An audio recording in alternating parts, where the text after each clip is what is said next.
এই তোমরা কি আমার কথা শুনতে পাচ্ছ? হ্যালো, জি স্যার। জি স্যার। কেমন আছো তোমরা আগে সেটা বলো। আসসালামু আলাইকুম। ওয়ালাইকুম আসসালাম। আহ, দেখতে দেখতে কিন্তু অনেকগুলা ক্লাস হয়ে গেল। আজকে ইংলিশের কত number class Habib? handwriting two, but দুই। serial 8 number. 8 না 2, আর ওই পাশে হলো আমাদের 3টা। 3 আর 2 5 আর 1 6, না 6 নাম্বার। আর ফোকাস রাইটিং ভাইয়া কয়টা নিয়েছে? 2টা নিয়েছে। এই তোমাদের ফোকাস রাইটিং এর ক্লাস কয়টা হয়েছে? ওরা কথা বলে না কেন এরা? শনিবারে একটা হয়ে একটা হয়েছে তাই তো। শনিবারে ফোকাস রাইটিং আবার এই শনিবারে ফোকাস রাইটিং 2 আছে। আচ্ছা, সো দেখো দেখতে দেখতে কিন্তু প্রায় 10-12টা ক্লাস হয়ে গেল। হ্যাঁ, সো আমি জানি না তোমাদের কতটুকু উন্নতি হয়েছে, কিন্তু যারা প্র্যাকটিস করার কথা শিট ওয়াইজ ক্লাস ওয়াইজ তাদের কিন্তু অবশ্যই ডেভেলপ হওয়ার কথা। আসলে তোমরা কি ফিল করতেছো যে আসলে কোনো কাজে আসছে কিনা? তোমাদের কি মনে হচ্ছে একটু বলো তো, নাকি আগে যা ছিল তাই রয়ে যাচ্ছে? স্যার অনেকটা ইমপ্রুভ হয়েছে। আচ্ছা ঠিক আছে, তবে একটু মাথায় রেখো আপু, আজ থেকে যে কাজটা করবা, তোমরা একটু পত্রিকা তো পড়বা। ওই পত্রিকাতে পড়ার সময় তোমরা কিন্তু এই যা শিখতেছি না আমরা, এগুলা কিন্তু ওর সাথে একটু জয়েন করার চেষ্টা করবা। তাহলে তোমাদের জন্য বেশি ইফেক্টিভ হবে। আচ্ছা যাও, লাইভে চলে যাও। জি স্যার। ওকে বল।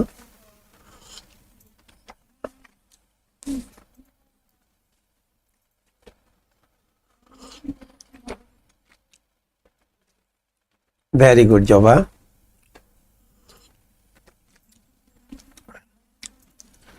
লাইভে চলে গিয়েছি না?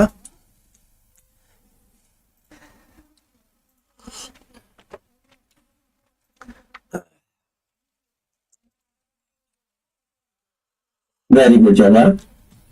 আচ্ছা, যদি একটু বলি তোমাদেরকে, ক্লাসটা 9টায় শুরু হওয়ার কথা ছিল, কিন্তু এক্সট্রিমলি সরি, যেহেতু নড়াইল থেকে আসতে হয়, পথে অনেক মানে টাইমে আসা যায় না। হ্যাঁ, অনেক আনফর্চুনেট ইভেন্ট হয়ে যায়, যার জন্য আসতে পারি না। যদি 3 ঘন্টা লাগে না এখন নড়াইল থেকে ঢাকাতে আসতে, 2 ঘন্টা 15 মিনিট মতো লাগে, আর ওখান থেকে আসতে যা সময় নেয় বাইকে।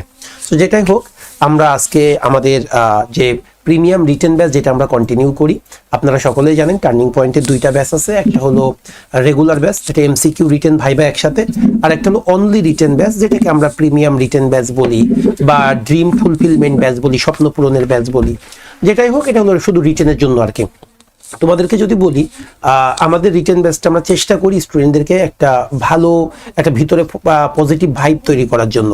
কারণ স্টুডেন্টদের কাছে আমি সবচেয়ে দেখছি যেটা সবচেয়ে বড় যে কাম্বারসাম বা বড় যে বাধা যদি বলি ওদের জব প্রাপ্তিতে, সবচেয়ে বড় যে হিন্ডারেন্স, সেটা কিন্তু রিটেন পার্টটা। বেশিরভাগ স্টুডেন্ট কি করে, তারা এটা প্র্যাকটিস কম করে, এবং এটা যেহেতু ভালো লাগে কম, যার জন্য এটা তারা টাচও করে কম, এটা সান্নিধ্যেও থাকে কম, যার জন্য দেখা যাচ্ছে এই প্রবলেমগুলো না তোমরা আর ওভারকাম করতে পারো না। কারণ আমরা হিউম্যান বিং এর বৈশিষ্ট্যই হলো, যেটাতে আমার ভয় লাগে আমি সেটা এড়িয়ে যাই, কিন্তু না, যেটা আমার ভয় লাগে সেটাকেই কিন্তু বেশি কি করা উচিত, কনফ্রন্ট করা উচিত, তাহলেই তো ভয়কে জয় করা সম্ভব।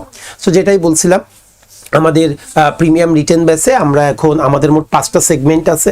একটা ট্রান্সলেশন সেগমেন্ট, একটা হলো তোমার কম্প্রিহেনশন, একটা ফ্রি হ্যান্ড রাইটিং, একটা প্রিসিজ রাইটিং, এরপরে হলো একটা হলো তোমার বিজনেস লেটার, একটা সামারি রাইটিং যেটাকে বা প্রিসিজ রাইটিং। এভাবে আমাদের 5টা সেগমেন্ট আছে ইংলিশে, আর একটা ফোকাস রাইটিং। সো এই সেগমেন্টগুলোর মধ্যে আমরা একটা সেগমেন্ট যেটা হলো ফ্রি হ্যান্ড রাইটিং, এই ফ্রি হ্যান্ড রাইটিং এর পরে আমরা 2টা ক্লাস নিয়ে থাকি। হ্যাঁ, সো এখানে ফ্রি হ্যান্ড রাইটিং এর যে পার্টগুলো দেওয়া হয়, এগুলো একটু আপার লেভেলের।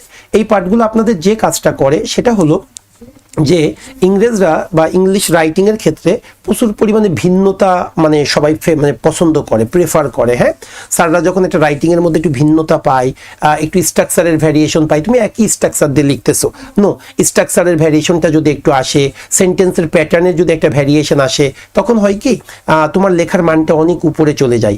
তখন দেখা যাচ্ছে তুমি মাত্রা অতিরিক্ত খুব ইনফরমেটিভ না লিখলেও তোমার সেন্টেন্সের স্ট্রাকচারটা খুব সুন্দর স্মার্টলি প্রেজেন্ট করার কারণে তোমার রাইট আপটা বা রাইটিংটা অনেক ভালোভাবে মানে স্যাররা নেয় বা ভালো একটা রাইটিং হয়, যার জন্য মার্ক পাওয়াটা যায় খুব সহজেই। আর একটা কথা বলি, রিটেনটা ছাড়া জব পাওয়া সম্ভব না, কারণ তোমরা সকলেই জানো যে জবের যে মেরিট লিস্ট করা হয় এটা কিন্তু রিটেন এবং ভাইবা।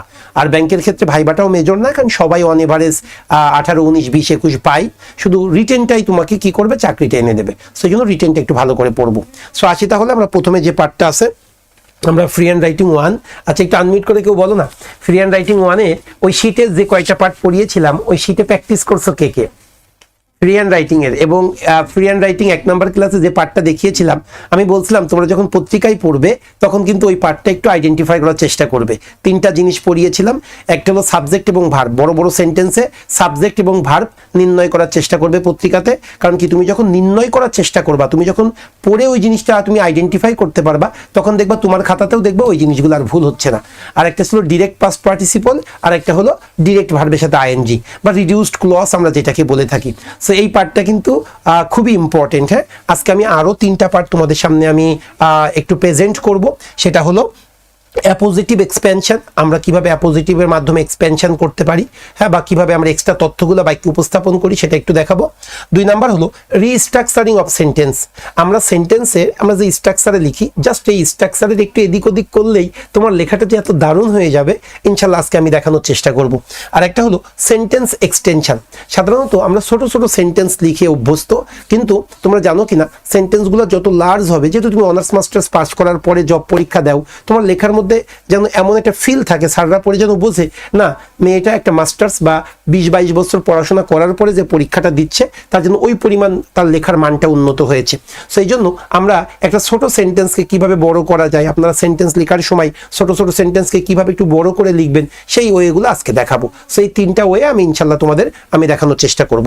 সো আসি তাহলে প্রথমে আমি যে পার্টটা আলোচনা করব সেটা হলো অ্যাপোজিটিভ এক্সপেনশন বা লিঙ্কিং ডেসক্রিপশন। অ্যাপোজিটিভ এক্সপেনশন জিনিসটা কি সেটা আমি একটু তোমাদেরকে যদি সিম্পলি বলি, ভাই তুমি যখন কোন একটা নাউন পাবা, এই নাউন সম্পর্কে যদি তুমি এক্সট্রা তথ্য দিতে চাও, ওই এক্সট্রা তথ্যটা 2টা কমার মধ্যে তুমি আটকে রাখবা। এটাকেই আমরা অ্যাপোজিটিভ এক্সপেনশন বলি বা লিঙ্কিং ডেসক্রিপশন বলি। আমি যদি তোমাদেরকে একটা এক্সাম্পল দিয়ে দেখাই তাহলে তোমাদের জন্য বুঝতে সুবিধা হবে অ্যাপোজিটিভ এক্সপেনশন কোনটাকে আমি বলতে চাচ্ছি। একটু যদি বলি তোমাদেরকে, আচ্ছা অ্যাপোজিটিভ এক্সপেনশন, তাই তো? অ্যাপোজিটিভ আজকে আমার শুরুতেই মুছে যাচ্ছে। আচ্ছা একটু দেখি সবাই আমরা, APPOSATIVE অ্যাপোজিটিভ এক্সপেনশন। হ্যাঁ, কিভাবে আমরা এক্সপ্যান্ড করতে পারি সেটা আমরা একটু দেখবো। হ্যাঁ, আচ্ছা আমি যদি তোমাদেরকে একটু দেখাই, সিম্পল আমি একটা সেন্টেন্স লিখতেছি, সেই সেন্টেন্সকে আমি কিভাবে অ্যাপোজিটিভ এক্সপেনশনটা ব্যবহার করব এই সেন্টেন্সে। যেমন ধরো সিম্পল আমি যদি বলি টার্নিং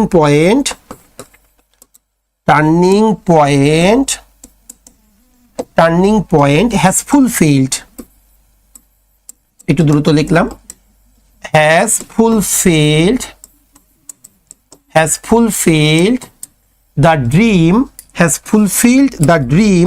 আমরা গতদিন এই সেন্টেন্স সময় লিখছিলাম has fulfilled the dream of countless job seeker, অগণিত জব প্রত্যাশী, কাউন্টলেস জব সিকার্স, SEEKERS।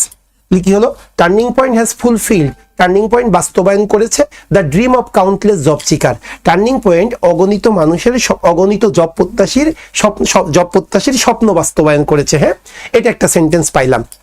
এখন অ্যাপোজিটিভ এক্সপেনশন জিনিসটা কি সেটা যদি একটু বলি, অ্যাপোজিটিভ এক্সপেনশনটা হলো তুমি যখন কোনো নাউন পাবা, ওই নাউন সম্পর্কে যখন তুমি কোনো এক্সট্রা তথ্য দিতে চাও, ওই এক্সট্রা তথ্যটা কি করতে হয় জানো, নাউনের পরে কমার মধ্যে ওই এক্সট্রা তথ্যটা লিখতে হয়। এটাকেই আমরা অ্যাপোজিটিভ এক্সপেনশন বলি। এবং তুমি যখন একটা সেন্টেন্সের মধ্যে কোনো একটা খাতা রাইট, ধরো তুমি একটা প্যারাগ্রাফ লিখতেছো, এই প্যারাগ্রাফের মধ্যে তুমি যদি একটা সেন্টেন্স অ্যাপোজিটিভ এক্সপেনশন ব্যবহার করো, তুমি যদি একটা সেন্টেন্স ডিরেক্ট ভার্বের সাথে আইএনজি ব্যবহার করো, তুমি যদি একটা সেন্টেন্স ডিরেক্ট ভার্বের পাস্ট পার্টিসিপল ব্যবহার করো, তাহলে তোমার লেখাটা না খুব চমৎকার একটা লেখা হয়ে যাবে, সেন্টেন্সের স্ট্রাকচারটা খুবই চমৎকার হবে। সো যদি আমরা এইটার অ্যাপোজিটিভ এক্সপেনশনটা বলি, এখানে নাউন কোনটা, এই যে টার্নিং পয়েন্ট, এই টার্নিং পয়েন্ট সম্পর্কে তুমি কি করতে পারো, একটা এক্সট্রা তথ্য দিতে পারো। সেই তথ্যটা আমরা কি করব, যার আমরা সম্পর্কে এক্সট্রা তথ্য দিব, ওই তারপরে কমা দিয়ে ওই এক্সট্রা তথ্যটা আমি লিখে দিব। যেমন দেখো, এটাকে যদি আমি অ্যাপোজিটিভ এক্সপেনশন ব্যবহার করতে চাই, আমি কিভাবে লিখতে পারি, টার্নিং পয়েন্ট, আমি আগে টার্নিং পয়েন্টটা লিখে ফেললাম, টার্নিং পয়েন্ট। এইবার এই টার্নিং পয়েন্ট জিনিসটা কি সেটা সম্পর্কে তুমি একটু তথ্য দিতে পারো।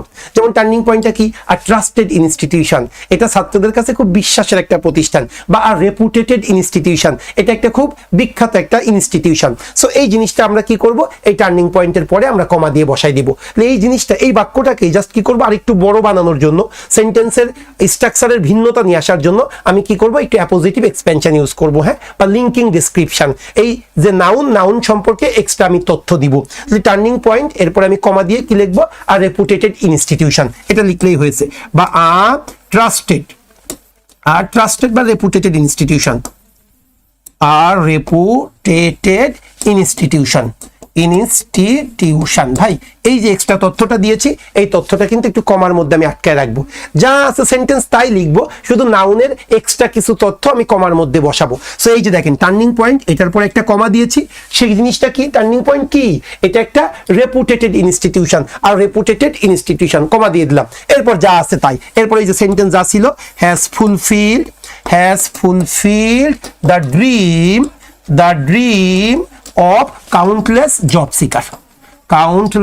job seekers বা job expectants,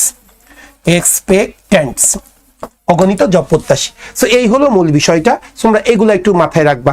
যখনই কোনো নাউন দেখবা, সেই নাউনের পরে কমা দিয়ে কি করবে, ওই নাউন সম্পর্কে একটা এক্সট্রা তথ্য দিবে, ওই এক্সট্রা তথ্যটা আমাকে কমার মধ্যে আটকাইতে হবে, যেটাকে আমরা কি বলতে পারি, সেটাকেই আমরা অ্যাপোজিটিভ এক্সপেনশন বা লিঙ্কিং ডেসক্রিপশন বলে থাকি।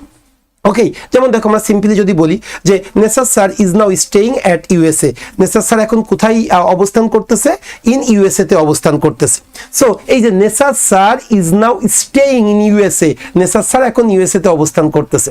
এখন নেসার স্যার কি, তার সম্পর্কে তুমি কি করবা, একটা এক্সট্রা তথ্য দিতে পারো নেসার স্যার সম্পর্কে, সেটা নেসার স্যারের পরে কমা দিয়ে বসাই দিবা। যেমন নেসার স্যার কমা দিয়ে the CEO of turning point, Nesar sir হলো টার্নিং পয়েন্টের CEO, is now staying in USA, সে এখন ইউএসএ তে অবস্থান করতেছে। সো এটাকেই আমরা বলে থাকি অ্যাপোজিটিভ এক্সপেনশন।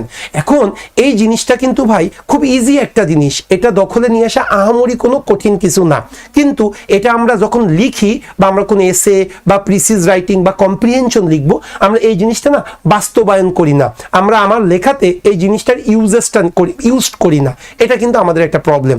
এই জন্য আপনারা যাতে ইউজ করেন, এই জন্যই আমি আজকে রিটেন পার্টে এটা আপনাদের সামনে একটু দেখানোর চেষ্টা করেছি, এবং আমি 20টা মতো প্র্যাকটিস দিয়েছি আপনাদের স্টুডেন্ট ওয়ার্কে, ওই প্র্যাকটিসগুলো কিন্তু আপনাকে করতে হবে। হ্যাঁ, সো আমি এই যে অ্যাপোজিটিভ এক্সপেনশন সিম্পল যে জিনিসটা বুঝাইলাম, সেই জিনিসটা একটু আমি কয়েকটা সেন্টেন্সের মাধ্যমে আমি আপনাদের একটু বাস্তবায়ন করা দেখাই, বা যে সেন্টেন্সগুলো আমরা একটু দিয়েছি আপনাদের শিটের মধ্যে, সেগুলোর মধ্যে একটু আমরা অ্যাপোজিশন কোনগুলো সেগুলো একটু দেখাবো।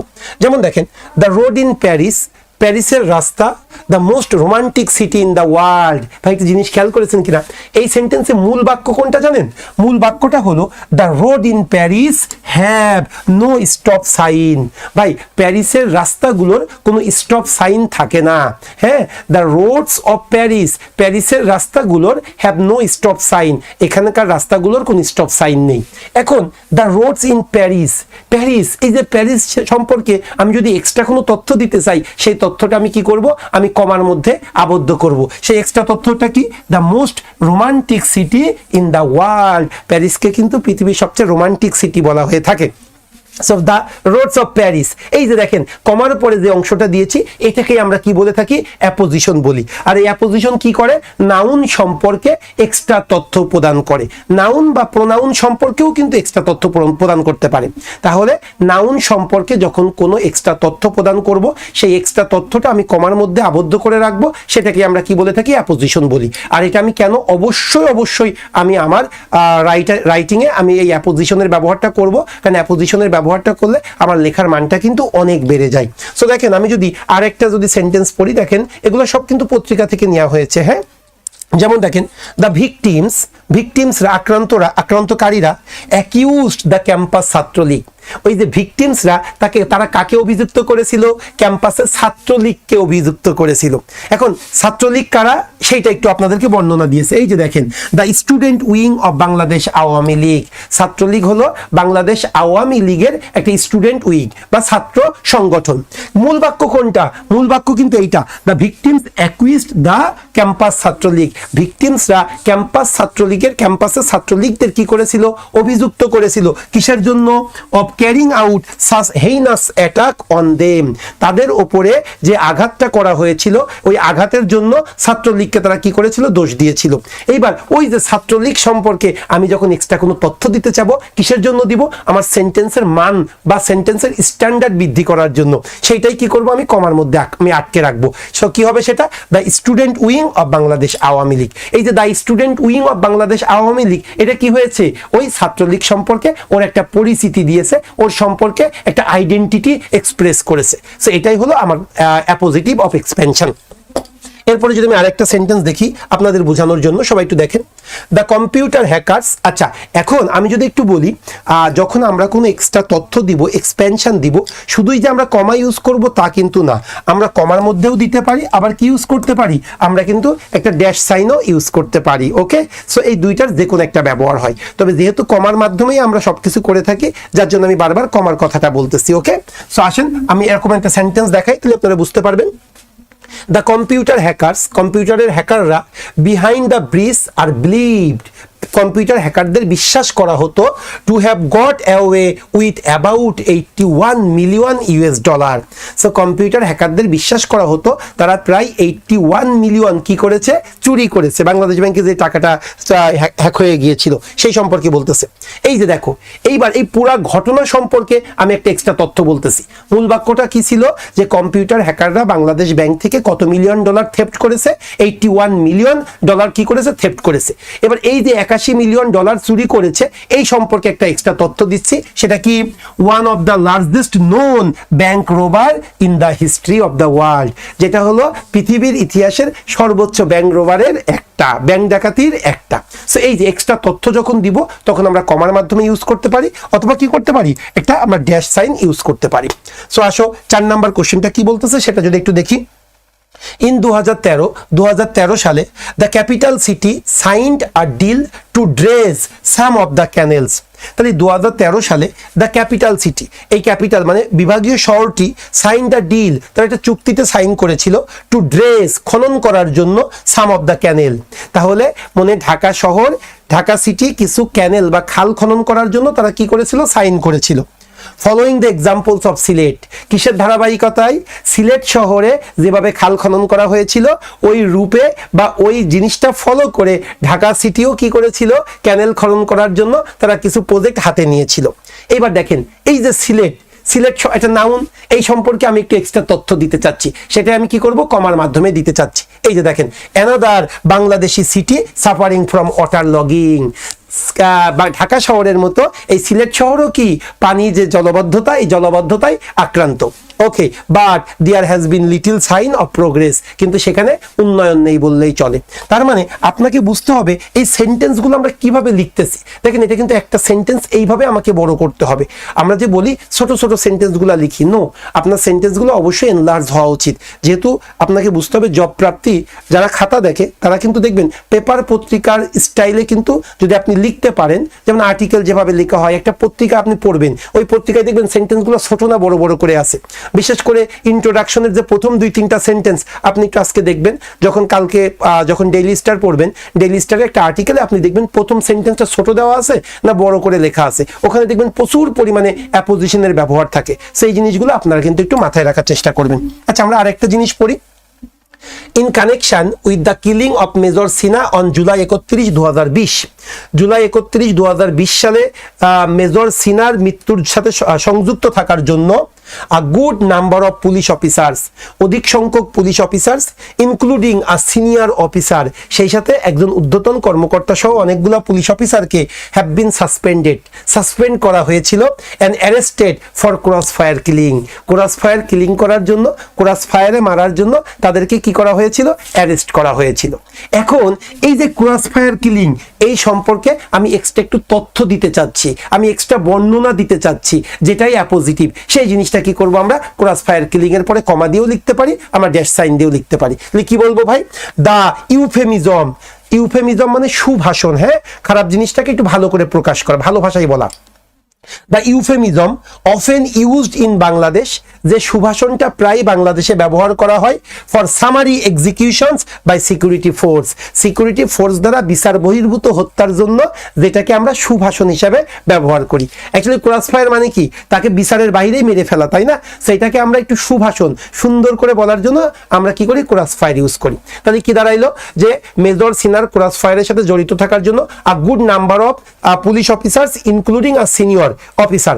সিনিয়র অফিসার সহ অনেকগুলো পুলিশ অফিসারকে কি করা হয়েছিল, ক্রস ফায়ার কিলিং এর জন্য তাদেরকে অ্যারেস্ট করা হয়েছিল।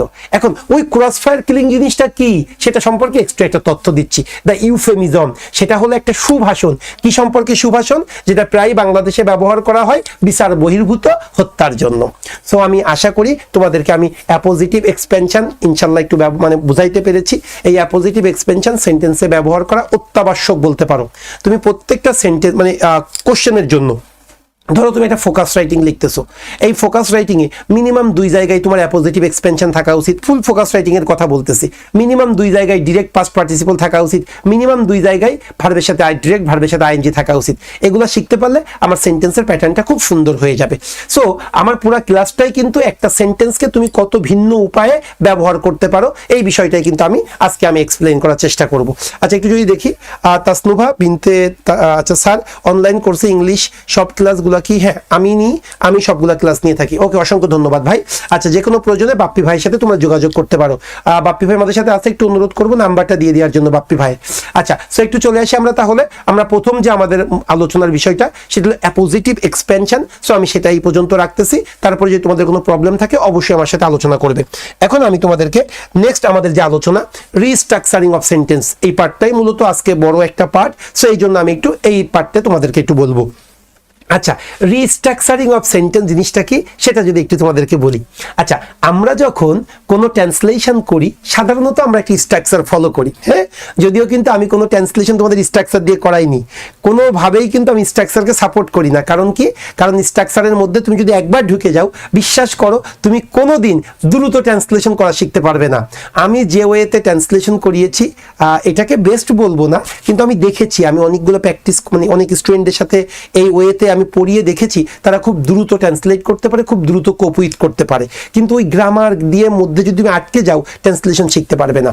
সো আজকে আমি তোমাদের একটি স্ট্রাকচার দেখাবো ট্রান্সলেশনের জন্য, যদিও আমি এই স্ট্রাকচারকে সাপোর্ট করি না এবং তোমাদেরকে এভাবে শিখাইও না, কিন্তু এই স্ট্রাকচারটা আজকে আমি কেন দেখাবো, কারণ পরবর্তীতে এই স্ট্রাকচারগুলোকে ভেঙে চুরে কিভাবে সেন্টেন্সের ভিন্নতা নিয়ে আসা যায় এটা বোঝানোর জন্যই আমি স্ট্রাকচারটা আজকে তোমাদেরকে দেখাবো।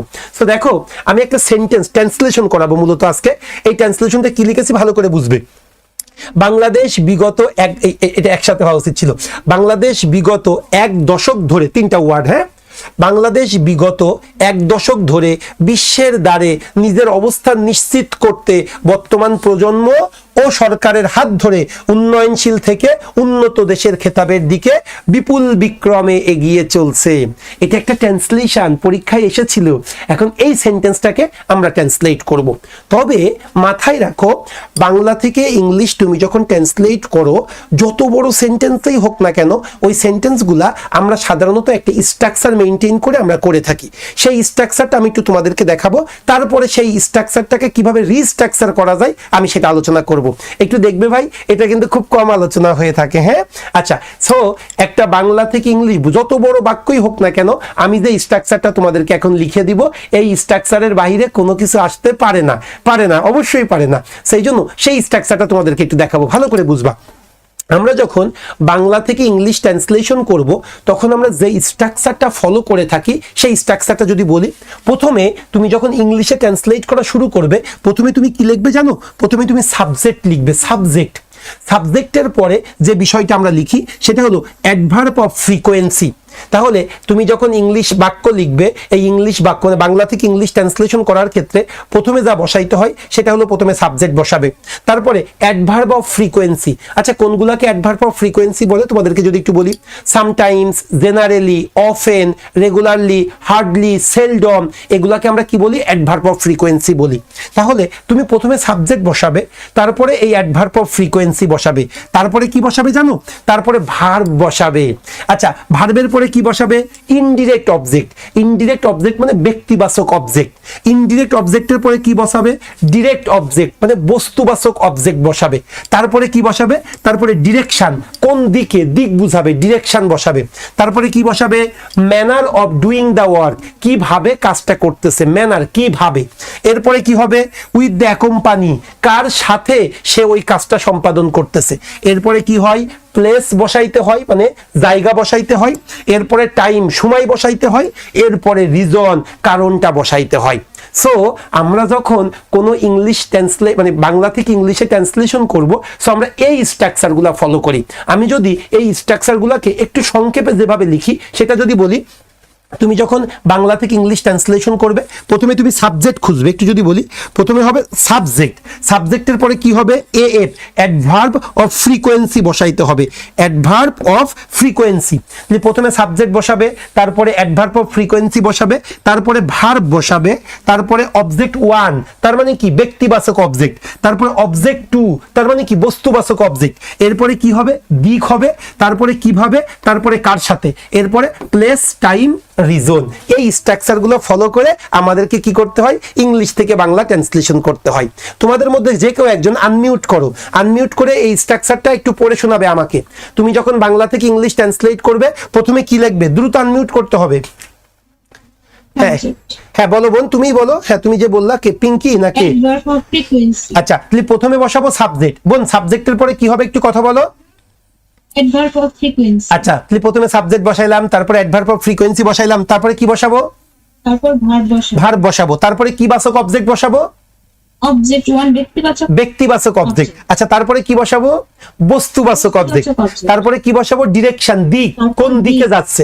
তারপরে কি বসাবো, কিভাবে, কিভাবে যাচ্ছে। তারপরে কি বসাবো, কার সাথে, কার সাথে যাচ্ছে। তারপরে কি বসাবো, প্লেস, কোথায়, কোথায় যাচ্ছে। তারপরে কি বসাবো, টাইম, কখন যাচ্ছে। তারপরে কি বসাবো, রিজন, কেন যাচ্ছে। এখন এই যে কোশ্চেনগুলা তুমি করবা, এগুলা তুমি কোথা থেকে বের করবা, এই পুরাটা ভার্ব থেকে বের করবা, ভার্বকে কোশ্চেন করবা। আমরা সকলেই জানি এটা, এই জন্য আমি একটু স্কিপ করে গেছিলাম, তারপরেও বলি। ভার্বকে যদি আমরা কে দ্বারা কোশ্চেন করি, কে বা কাহারা, তখন কি পাবো, সাবজেক্ট পাবো। ভার্বকে যদি আমরা কাকে দ্বারা কোশ্চেন করি তাহলে O1 পাবো। ভার্বকে যদি আমরা কি দ্বারা কোশ্চেন করে উত্তর পাবো যেটা, সেটা হবে আমার জন্য O2।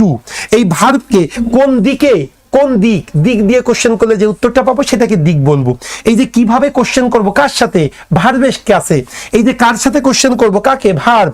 এই যে প্লেস, কোথায়, এটাও কাকে কোশ্চেন করব, ভার্বকে কোশ্চেন করব। টাইম, কখন, এটাও ভার্বকে কোশ্চেন করব। রিজন, এটাও ভার্বকে কোশ্চেন করব।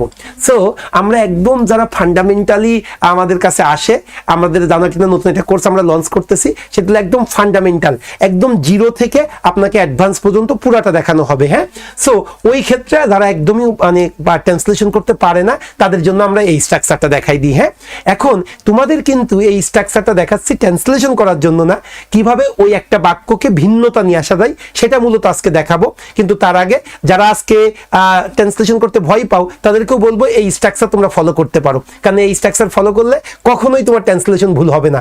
স্টেপ বাই স্টেপ তুমি বসাই দিবা, সে যে ট্রান্সলেশন আসুক না কেন মুখস্থ রাখবা যে প্রথমে সাবজেক্ট বসাবো, তারপরে অ্যাডভার্ব অফ ফ্রিকোয়েন্সি বসাবো, তারপরে ভার্ব বসাবো, তারপরে ব্যক্তিবাচক অবজেক্ট, তারপরে বস্তুবাচক অবজেক্ট, তারপরে দিক, তারপরে কিভাবে, তারপরে কার সাথে, তারপরে প্লেস, তারপরে টাইম, তারপরে রিজন। ওকে, আর এগুলো কোথা থেকে পাবো, ভার্বকে কোশ্চেন করে এই উত্তরগুলো পাবো। সো ওই যে আমাদের যে ট্রান্সলেশন ছিল, ট্রান্সলেশনটা কি, বাংলাদেশ বিগত 1 দশক ধরে নিজের অবস্থান নিশ্চিত করতে বর্তমান প্রজন্ম ও সরকারের হাত ধরে উন্নয়নশীল থেকে উন্নত খেতাবের দিকে বিপুল বিক্রমে এগিয়ে যাচ্ছে। এই ট্রান্সলেশনটা তাহলে আমরা এখন করব। তবে এই ট্রান্সলেশন করার আগে তো আমাকে জানতে হবে কোনটা সাবজেক্ট, কোনটা অ্যাডভার্ব অফ ফ্রিকোয়েন্সি, কোনটা ভার্ব, কোনটা অবজেক্ট, এগুলো আগে বের করে নিব। সেই জন্য আমি পরের স্লাইডে এটা দেখো একদম তোমাদেরকে বের করে দিয়েছি। সো দেখো, আমি যদি প্রথমে বলি আগে ভার্ব খুঁজো। আরেকটা কথা মনে রাখবা, সাধারণত বাংলা বাক্যে ভার্বটা শেষে বসে। সাধারণত বাংলা বাক্যে ভার্বটা কোথায় বসে, শেষে বসে। সো এই বাক্যে ভার্বটা কোথায়, এগিয়ে চলছে, এটা হলো ভার্ব। এইবার তুমি এই ভার্বকে এক এক করে কোশ্চেন করবে। হ্যাঁ, ভার্বকে কোশ্চেন করো। প্রথমে আমি সাবজেক্ট বের করব। সাবজেক্ট বের করার জন্য কি, কে এগিয়ে যাচ্ছে, এই যে এগিয়ে চলছে, কে এগিয়ে চলছে, বাংলাদেশ এগিয়ে চলছে, এই জন্য বাংলাদেশ হলো সাবজেক্ট। এরপরে অ্যাডভার্ব অফ ফ্রিকোয়েন্সি, মাঝে মাঝে, কদাচিৎ, এগুলো তো এখানে পাইনি বলে নাই। এবার আসো ভার্বকে O1 মানে কি, কি দ্বারা কোশ্চেন, ব্যক্তিবাচক, কাকে, কাকে এগিয়ে যাচ্ছে, নো, এমন কোনো উত্তর এখানে পাচ্ছি না। এবারে O2, কি এগিয়ে যাচ্ছে, কি এগিয়ে যাচ্ছে, তোমরা বলতে পারো বাংলাদেশ, বাংলাদেশ তো অলরেডি সাবজেক্ট, সো এটারও কোনো উত্তর নেই। এবার আসো দিক, ভাই বাংলাদেশ কোন দিকে এগিয়ে যাচ্ছে, বাংলাদেশ এগিয়ে চলছে, কোন দিকে এগিয়ে চলছে, এই যে উন্নয়নশীল থেকে উন্নত দেশের খেতাবের দিকে এগিয়ে চলছে। তাহলে এই অংশটাকে আমি কি বলবো, দিক বলবো, দিক। এরপর আসো কিভাবে, এই বাংলাদেশ কিভাবে এগিয়ে চলছে, বিপুল বিক্রমে এগিয়ে চলছে। সো এটা হলো কিভাবে, উত্তরটা এই অংশ পাইছি। সো এটা নিচে আমি কিভাবে লিখলাম। এবার আসো কার সাথে, আচ্ছা বাংলাদেশ কার সাথে এগিয়ে চলছে, কার হাত ধরে এগিয়ে চলছে, এই যে দেখো বর্তমান প্রজন্ম ও সরকারের হাত ধরে এগিয়ে চলছে, এটা হলো কার সাথে। এবার আসো প্লেস, বাংলাদেশ কোন জায়গায়, কোথায় এগিয়ে চলছে, কোন জায়গায় এগিয়ে চলছে, প্লেসটা কি ভাই, বিশ্বের দ্বারে, বিশ্বের দ্বারে এগিয়ে চলছে। সো বিশ্বের দ্বারে এই অংশটা হবে আমার প্লেস। এবার আসো টাইম, বাংলাদেশ কত সময় ধরে এগিয়ে চলছে, বিগত 1 দশক ধরে এগিয়ে চলছে, সেটা হবে আমার টাইম। আর একটা রিজন, রিজন মানে কি, কারণ, বাংলাদেশ কেন এগিয়ে চলছে, নিজের অবস্থান নিশ্চিত করতে এগিয়ে চলছে, নিজের অবস্থান নিশ্চিত করতে এগিয়ে চলছে। তার মানে কি, আমার ওই যে আমার যে স্ট্রাকচারগুলো ছিল, subject, adverb of frequency, verb, ব্যক্তিবাচক অবজেক্ট, বস্তুবাচক অবজেক্ট, দিক, কিভাবে, কার সাথে, প্লেস, টাইম, রিজন, আমি সবগুলা পেয়ে গিয়েছি। এখন আমি যেহেতু সবগুলো আমি মানে আইডেন্টিফাই করতে পেরেছি, এবার আমি কি করব, এই স্ট্রাকচার অনুযায়ী আমি বসিয়ে দিব, আমার কোনো প্যারা নেওয়া লাগবে না। সো আসেন সেই ট্রান্সলেশনটাই আমরা এখন করব। সো আমরা এখন এই বাক্যটার ট্রান্সলেশন করব। অনেক বড় একটা বাক্য ছিল কিন্তু। আচ্ছা একটু কি আনমিউট করে বলবা যে লেখাটা কি খুব ছোট হয়ে গেছে নাকি, তোমাদের বুঝতে খুব কষ্ট হচ্ছে? যারা ফেসবুকে আছো তোমরা কি দেখতে পাচ্ছ? আচ্ছা ওকে, ঠিক থাকলে এবার আসো। আচ্ছা তাই যদি হয়ে থাকে, এইবার আমরা এই বড় বাক্যটাকে ট্রান্সলেট করবো। এই বাক্যটা কিন্তু খুব ছোট না, ভালো করে বুঝো। বাংলাদেশ বিগত 1 দশক ধরে বিশ্বের দ্বারে নিজের অবস্থান নিশ্চিত করতে বর্তমান প্রজন্ম ও সরকারের হাত ধরে উন্নয়নশীল থেকে উন্নত দেশের খেতাবের দিকে বিপুল বিক্রমে এগিয়ে চলছে। সো বাক্যটা কিন্তু অনেক বড় একটা বাক্য। হ্যাঁ, সো এই বড় বাক্যটাকে আমরা এখন ইনশাল্লাহ ট্রান্সলেশন করব। কিভাবে, ওই যে স্ট্রাকচার শিখছি, এটাকে একটু কি বড় করা যায়, বেশি ছোট করে ফেলছে ও, হালকা একটু যদি ক্লোজ নিয়ে আসা যায় না, বড় করা যায় না, এখানে না ওখান থেকে। ও উনি দেখতে পায় না, তাই না? হ্যাঁ, ও মানে ফেসবুকে হবে না এটা, না আমি চাচ্ছিলাম যে ক্যামেরার মাধ্যমে একটু ক্লোজ করা যায় না, একটু বড় করুন। তাহলে হালকা একটু বড় করে দাও। হ্যাঁ আচ্ছা, সো আসো তাহলে আমরা আমাদের এই যে বড় সেন্টেন্সটা, এই তো হয়েছে হয়েছে হয়েছে, এবার একটু বেশি ক্লিয়ার মনে হচ্ছে। ঠিক আছে, দেখি ঘোরাও তো। ওকে, এবার কি একটু ক্লিয়ার মনে হচ্ছে না? আচ্ছা তাই যদি হয়ে থাকে আসো, তাইলে আমরা এখন ট্রান্সলেশন করব। ওকে, সো প্রথমে কি হবে, স্ট্রাকচার অনুযায়ী প্রথমে আমার, এবার তো আমারই দেখা যায় না। আচ্ছা ঠিক আছে, হ্যাঁ প্রথমে সাবজেক্ট হবে। হ্যাঁ, সাবজেক্টটা কি, বাংলাদেশ, তাহলে আমি বাংলাদেশ একটুখানি ছোট করো। এই আচ্ছা, প্রথমে একটুখানি আর একটু পিছাই নাও, বেশি সামনে চলে আসছে, আমি একদমই দেখতে পাচ্ছি না। আচ্ছা না না, ওইটা একটু পিছাই নাও, যেভাবে গতবার আগাইলা। ঠিক আছে, ওকে ওকে, নাইস। হ্যাঁ, যেটা বলতে গিয়েছিলাম, প্রথমে সাবজেক্ট হবে। সাবজেক্টটা কি হলো, বাংলাদেশ, আমি লিখলাম বাংলাদেশ। দেখো বড় সেন্টেন্সটা আমরা তোমাদের সহযোগিতাই করব, বাংলাদেশ। এরপরে অ্যাডভার্ব অফ ফ্রিকোয়েন্সি আমরা তো পাইনি, তাহলে এটা বাদ। এরপরে কি হবে, ভার্ব। ভাই ভার্ব কোনটা একটু বলো না, কথা বলতে হবে একজনকে। এবার কি ভার্ব কোনটা, ভার্বটা হলো এগিয়ে চলছে। এখন আমি ভার্বটা লিখবো, কিন্তু ভার্ব লিখতে গেলেই তো টেন্সের প্রসঙ্গ চলে আসবে। একটু বলবা এই বাক্যটা কোন টেন্সে করব? বাংলাদেশ হয়নি, হয়নি। আচ্ছা, কেউ যদি প্রেজেন্ট কন্টিনিউয়াস টেন্সে করে ভালো, তবে এই বাক্যটা প্রেজেন্ট পারফেক্ট কন্টিনিউয়াস টেন্সে করা উচিত। কেন, প্রেজেন্ট কন্টিনিউয়াস মানে কি, বর্তমানে কোনো কাজ চলছে। আর প্রেজেন্ট পারফেক্ট কন্টিনিউয়াস মানে কি, ওই চলমান কাজের সাথে সময় উল্লেখ থাকে। যেমন দেখো, আমি ক্লাস নিচ্ছি, বাক্যটা কন্টিনিউয়াস, কিন্তু আমি 10 মিনিট ধরে ক্লাস নিচ্ছি, বাক্যটা কিন্তু প্রেজেন্ট পারফেক্ট কন্টিনিউয়াস। যেহেতু এখানে 1 দশক ধরে আছে, এই জন্য এটা প্রেজেন্ট পারফেক্ট কন্টিনিউয়াস করা উত্তম।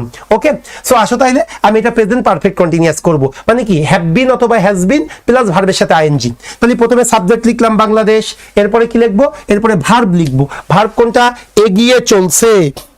উফ, হ্যাঁ ভার্ব কোনটা, ভার্বটা হলো এগিয়ে চলছে। তাহলে হ্যাজ বিন মার্চিং ফরওয়ার্ড।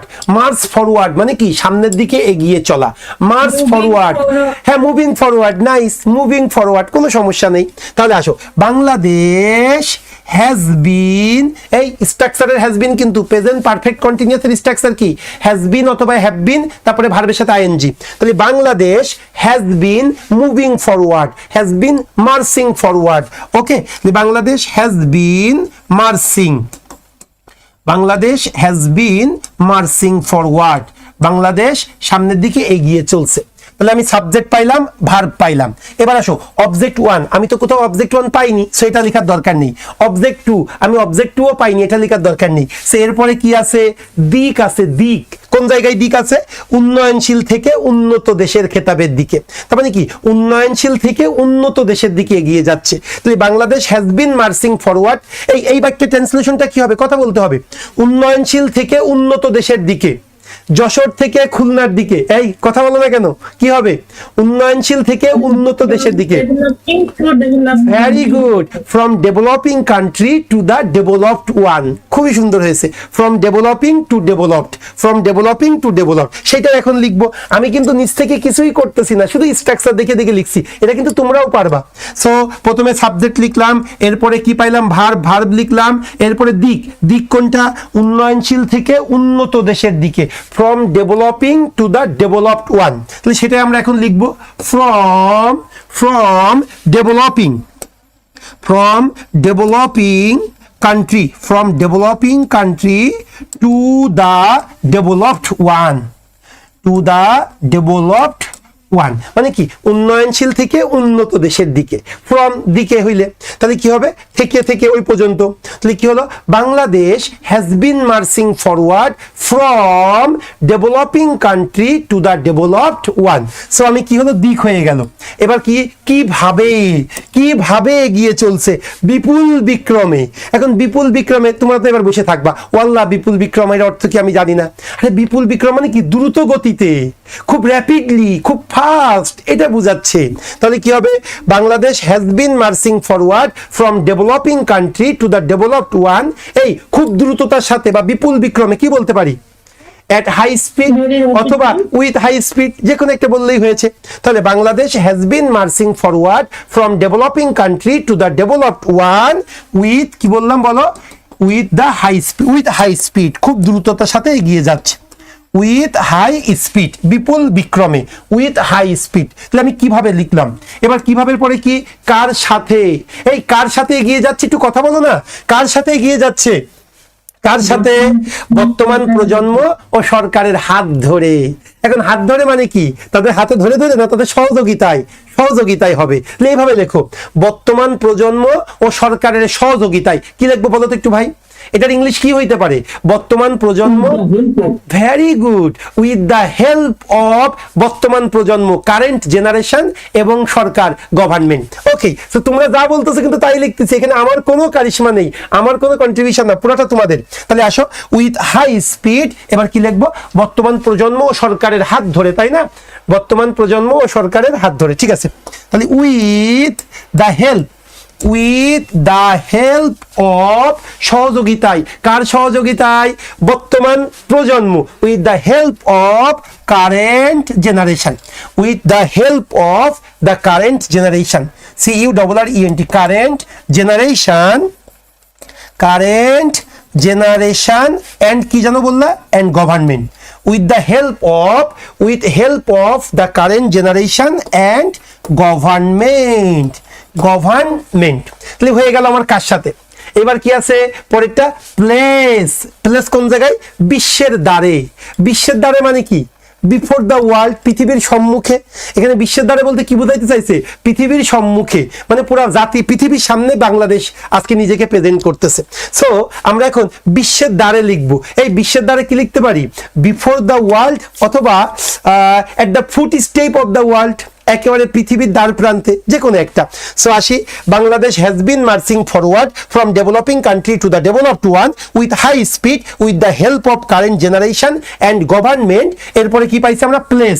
এই প্লেসটা কি? বিশ্বের দ্বারে। তাহলে কি লিখবো আমরা? Before the world, before the world হয়ে গেল প্লেস। এবার টাইম, এই টাইমটা কি?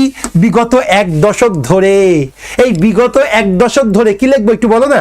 বিগত 1 দশক ধরে ট্রান্সলেশন কি লিখতে পারি? এই ধরে আছে না, তাহলে ফর দিবা না? ফর বা ওভার দ্য লাস্ট ডিকেড। হ্যাঁ বলো, ওভার দ্য লাস্ট, হ্যাঁ, অথবা for the last decade. Okay, so and government before the world for the last decade, গত 1 দশক ধরে। এইবার ফাইনালি রিজন, কি করতে? নিজের অবস্থান নিশ্চিত করতে, টু কনফার্ম, নিজের অবস্থান, it's position, okay, to ensure, Position. Two ensure it's কি বলো, its own position. Its position. ওকে, টু এনশিওর ইটস পজিশন। ওকে, সো দেখো কত বড় একটা সেন্টেন্স ছিল। এই সেন্টেন্সটা আমরা যদি ওই স্ট্রাকচারটা ফলো করি, এই যে সেন্টেন্সই আসুক না কেন, এমন কোনো বাক্য নেই এই স্ট্রাকচারের মধ্যে পড়বে না, কারণ এর বাইরে তো কিছু নাই। হয়তো এটা থাকবে না, হয়তো এটা থাকবে না, হয়তো ওইটা থাকবে না। আমি যেহেতু তোমাদের শিখাইতে চাচ্ছি, এই জন্য ম্যাক্সিমাম যতগুলা কাভার করা যায় আমি এমন একটা বাক্য সিলেক্ট করেছি। তাহলে তোমরা প্রথমে কি করবা, তোমরা যখন বাংলা থেকে ইংলিশ ট্রান্সলেশন করবা তখন তোমরা এইভাবে স্ট্রাকচারগুলা, তবে মাথায় রেখো আমি কিন্তু এই স্ট্রাকচারকে অ্যাপ্রিশিয়েট করি না, কারণ যদি এই স্ট্রাকচার ধরে ধরে করতে চাও তাহলে কি হবে, অনেক সময় লেগে যাবে। কিন্তু তোমাদের ট্রান্সলেশনে যাদের ব্যাপক সমস্যা তারা তোমরা প্রথম 15 দিন এভাবে স্ট্রাকচার ধরে ধরে করো, এরপরে দেখবা ইনহারেন্টলি তোমরা স্ট্রাকচার বাদেই করতেছো। এখন আমি যেটা তোমাদের শেখাইতে চেয়েছি যে এই স্ট্রাকচার ধরে কিভাবে ট্রান্সলেশন করা যায়। এই পর্যন্ত তোমাদের ক্লিয়ার কিনা, কথা বলো। এই পর্যন্ত একদম ক্লিয়ার তো? আচ্ছা, এইবার আমি যে কাজটা করব, এই যে স্ট্রাকচারটা আছে, স্ট্রাকচারটা কি, subject, adverb of frequency, verb, O1, O2, দিক, কিভাবে, কার সাথে, প্লেস, টাইম, রিজন। এখন সবাই কিন্তু এইভাবেই সেন্টেন্সগুলো করে থাকে, কিন্তু আমি বারবার একটা কথা বলি, ইংরেজরা প্রচুর পরিমাণে ভিন্নতা পছন্দ করে। ঠিক একইভাবে যারা তোমাদের ইংলিশ খাতাটা দেখবে তারা যেহেতু অনেক বেশি ইংলিশ বই পড়ে, এই জন্য তারাও কিন্তু তোমার খাতার মধ্যে সেন্টেন্সের স্ট্রাকচারের ভিন্নতা চায়। একই লেখা তুমি লিখে গেছো সবগুলো অ্যাক্টিভ সেন্টেন্স না, তোমাকে একটা সেন্টেন্স, একটা মানে একটা লেখাকে, একটা প্যারাগ্রাফ বা একটা ফোকাস রাইটিংকে তুমি যদি চমকপ্রদভাবে স্যারের সামনে উপস্থাপন করতে চাও, এই জায়গায় তোমাকে অ্যাক্টিভ সেন্টেন্সের ব্যবহার করতে হবে, এই জায়গায় তোমাকে প্যাসিভ সেন্টেন্সের ব্যবহার করতে হবে, কিছু কিছু সেন্টেন্স তোমাকে সিম্পল সেন্টেন্সে লিখতে হবে, কিছু কিছু সেন্টেন্স কমপ্লেক্সে লিখতে হবে, কিছু কিছু সেন্টেন্স কম্পাউন্ডের স্ট্রাকচারে লিখতে হবে, কিছু কিছু সেন্টেন্সে অ্যাপোজিশন ইউজ করতে হবে, কিছু কিছু সেন্টেন্সে ডিরেক্ট পাস্ট পার্টিসিপল ইউজ করতে হবে, কিছু কিছু সেন্টেন্সে ভার্বের সাথে আইএনজি করতে হবে। আবার কিছু কিছু সেন্টেন্স একটু অন্যভাবেও লেখা যায়। কিভাবে লেখা যায়? এই স্ট্রাকচারগুলোকে ব্রেক করার মাধ্যমে, এই স্ট্রাকচারটাকে উলট পালট করার মাধ্যমেও তোমার লেখাকে খুবই চমকপ্রদ করা যাবে। সেই জিনিসটাই এখন আমি দেখাবো। সো আসো আমরা যে স্ট্রাকচার দিয়ে যত বড় সেন্টেন্সই হোক এই সেন্টেন্সগুলো যে লিখি, এইবার আমি যখন লেখার মানে আমার ফোকাস রাইটিং বা আমার আর্গুমেন্টেটিভ রাইটিংয়ে যখন আমি এই স্ট্রাকচারটা মাথায় রাখবো, এই স্ট্রাকচারকে আমরা একটু ব্রেক করার চেষ্টা করব। সেই ব্রেকটাকে আমি কি বলেছি? আমি রিস্ট্রাকচারিং বলেছি। ওই ব্রেকটাকে আমি রিস্ট্রাকচারিং বলেছি। এখন রিস্ট্রাকচারিংটা কিভাবে করব সেটা তোমাদেরকে দেখাচ্ছি। প্লিজ একটু দেখার চেষ্টা করো, বোঝার চেষ্টা করো। হ্যাঁ ভাই, স্ট্রাকচার হলো এইটা। স্ট্রাকচারটা কি আমি আরেকবার বলতেছি, প্লিজ আমার সাথে সাথে তোমরাও একবার বলবে। প্রথমে সাবজেক্ট হবে, তারপরে অ্যাডভার্ব অফ ফ্রিকোয়েন্সি হবে, তারপরে ভার্ব হবে, তারপরে O1 মানে ব্যক্তিবাচক অবজেক্ট, তারপরে বস্তুবাচক অবজেক্ট, তারপরে দিক, কিভাবে, কার সাথে, প্লেস, টাইম, রিজন। এটা হলো আমার একটা সেন্টেন্স তৈরি করার নিয়ম। এই সেন্টেন্স, এই নিয়মে সব সেন্টেন্স তৈরি করা যায়। এইবার আপনি যখন কোনো ফোকাস রাইটিং বা কোনো রাইট আপ মানে রাইটিং করবেন, লিখবেন, আপনার রাইট আপের মধ্যে এই স্ট্রাকচারটাকে একটু ব্রেক করবেন। ব্রেকটা কিভাবে করবেন ভাই, ভালো করে বুঝবেন। রিস্ট্রাকচারিং 1, ভাই আমরা অনেকভাবে এই স্ট্রাকচারটাকে রিস্ট্রাকচার করতে পারি। এই বাক্যটাকে আমরা পুনর্গঠন করতে পারি 3টা উপায়ে। সাধারণত সেই 3টা উপায় আজকে আমি তোমাদেরকে দেখাই দিব। সো দেখো, এর মধ্যে তোমরা যে কোনো 2টা উপায় বা 3টাও কেউ ইউজ করতে পারো। আমি যদি বলি, এই যে দিক, কিভাবে, কার সাথে, প্লেস, টাইম, রিজন, ভাই এই 3টার যে কোনো একটা আমি প্রথমে আনতে পারি। যে কোনো একটা, তুমি প্রথমে প্লেস আনতে পারো, তুমি প্রথমে টাইম আনতে পারো, তুমি প্রথমে রিজন আনতে পারো, তুমি প্রথমে দিক আনতে পারো, কিভাবে আনতে পারো, কার সাথে আনতে পারো। যে কোনো একটা তুমি সেন্টেন্সের শুরুতে বসাবা। বসানোর পরে এইবার তুমি একটা কমা দিবা। কমা দেওয়ার পরে এইবার বাকি স্ট্রাকচারগুলো অ্যাজ ইউজুয়াল তোমরা ফলো করবা। কেমন, একটু ভালো করে দেখো না। এই যে দেখো, আমি লিখে দিয়েছি। তুমি প্রথমে হয় দিক আনতে পারো, অথবা কিভাবে আনতে পারো, অথবা কার সাথে আনতে পারো, অথবা প্লেস, অথবা টাইম, অথবা রিজন। এই যে 6টা এক্সট্রা, এটাকে বলে এক্সটেনশন পার্ট। সেন্টেন্সের মূল অংশ কি? সাবজেক্ট, ভার্ব, অবজেক্ট, আর বাকি সব অংশগুলোকে আমরা এক্সটেনশন বলি। এই এক্সটেনশনগুলা আমরা সেন্টেন্সের শেষেও বসাইতে পারি, শুরুতেও বসাইতে পারি, আরও কিছু কিছু জায়গায় বসাইতে পারি, সেটা একটু পরে তোমাদেরকে দেখাবো। তাহলে তুমি যে কাজটা করবা, শুরুতেই দিক, কিভাবে, কার সাথে, প্লেস, টাইম, রিজন, এই 6টার যে কোনো একটা বসাবা। এখন 6টাই তো বাক্যে লাগবে না। তুমি যখন লিখবা ফ্রি হ্যান্ড রাইটিং, তখন তো 6টা অংশই লাগবে না। যে কোনো ধরো একটা বা 2টা, এই একটাও যদি লেখো, সেটা তুমি সেন্টেন্সের শুরুতে নিয়ে এসে যখন কমা দিয়ে তারপরে লিখবা, তোমার সেন্টেন্সের স্ট্রাকচারটাই অন্যরকম হয়ে যাবে।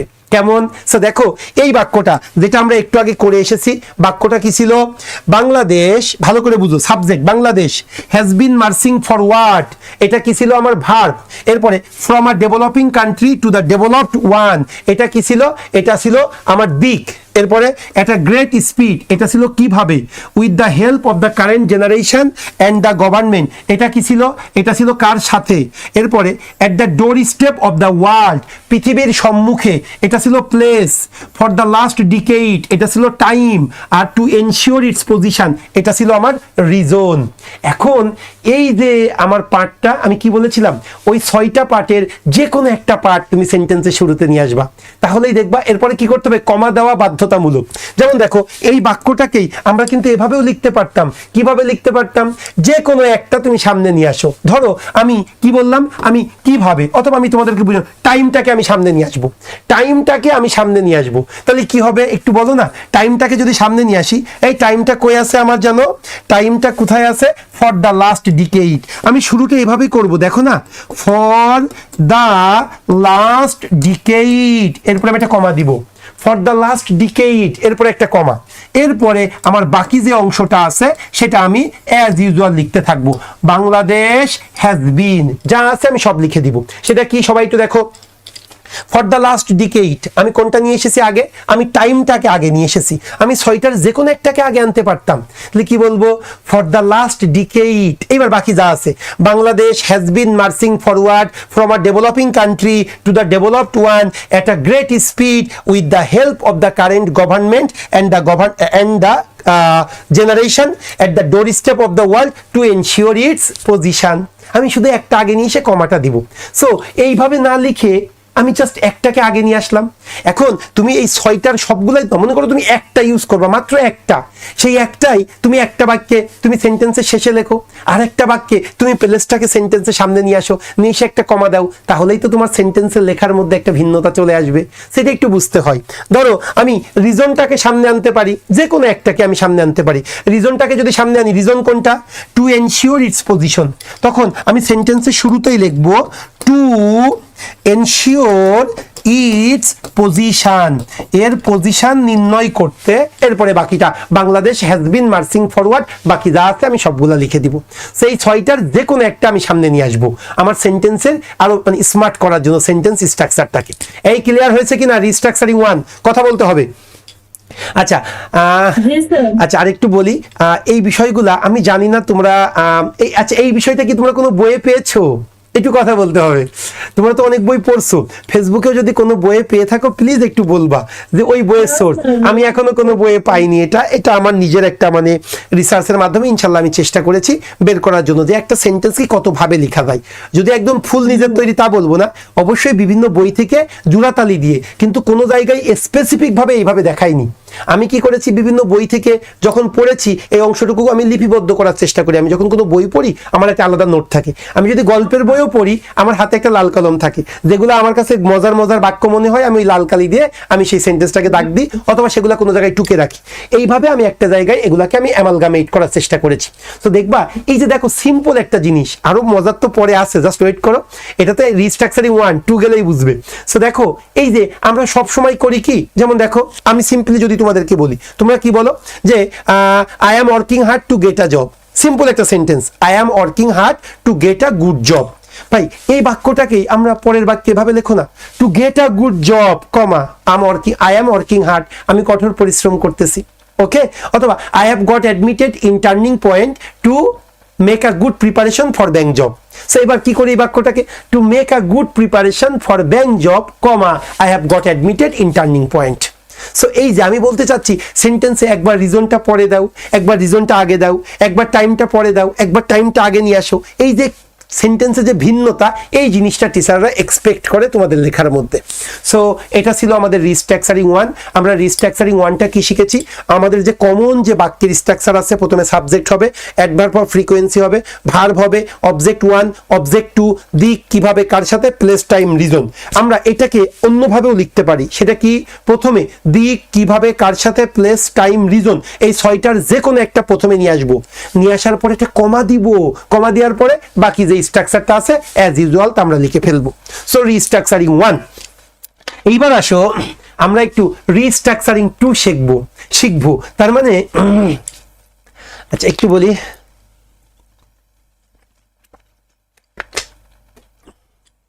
হ্যাঁ একটু ক্লান্ত আছি, হ্যাঁ সারাদিন অফিস করে তারপরে 2 ঘন্টা 2.5 ঘন্টার বাদ জার্নি, 3 ঘন্টা প্রায়, তারপরে তোমাদের ক্লাস নেওয়া, হ্যাঁ এখনো রেস্ট নিয়ে সময় পাইনি সকাল থেকে।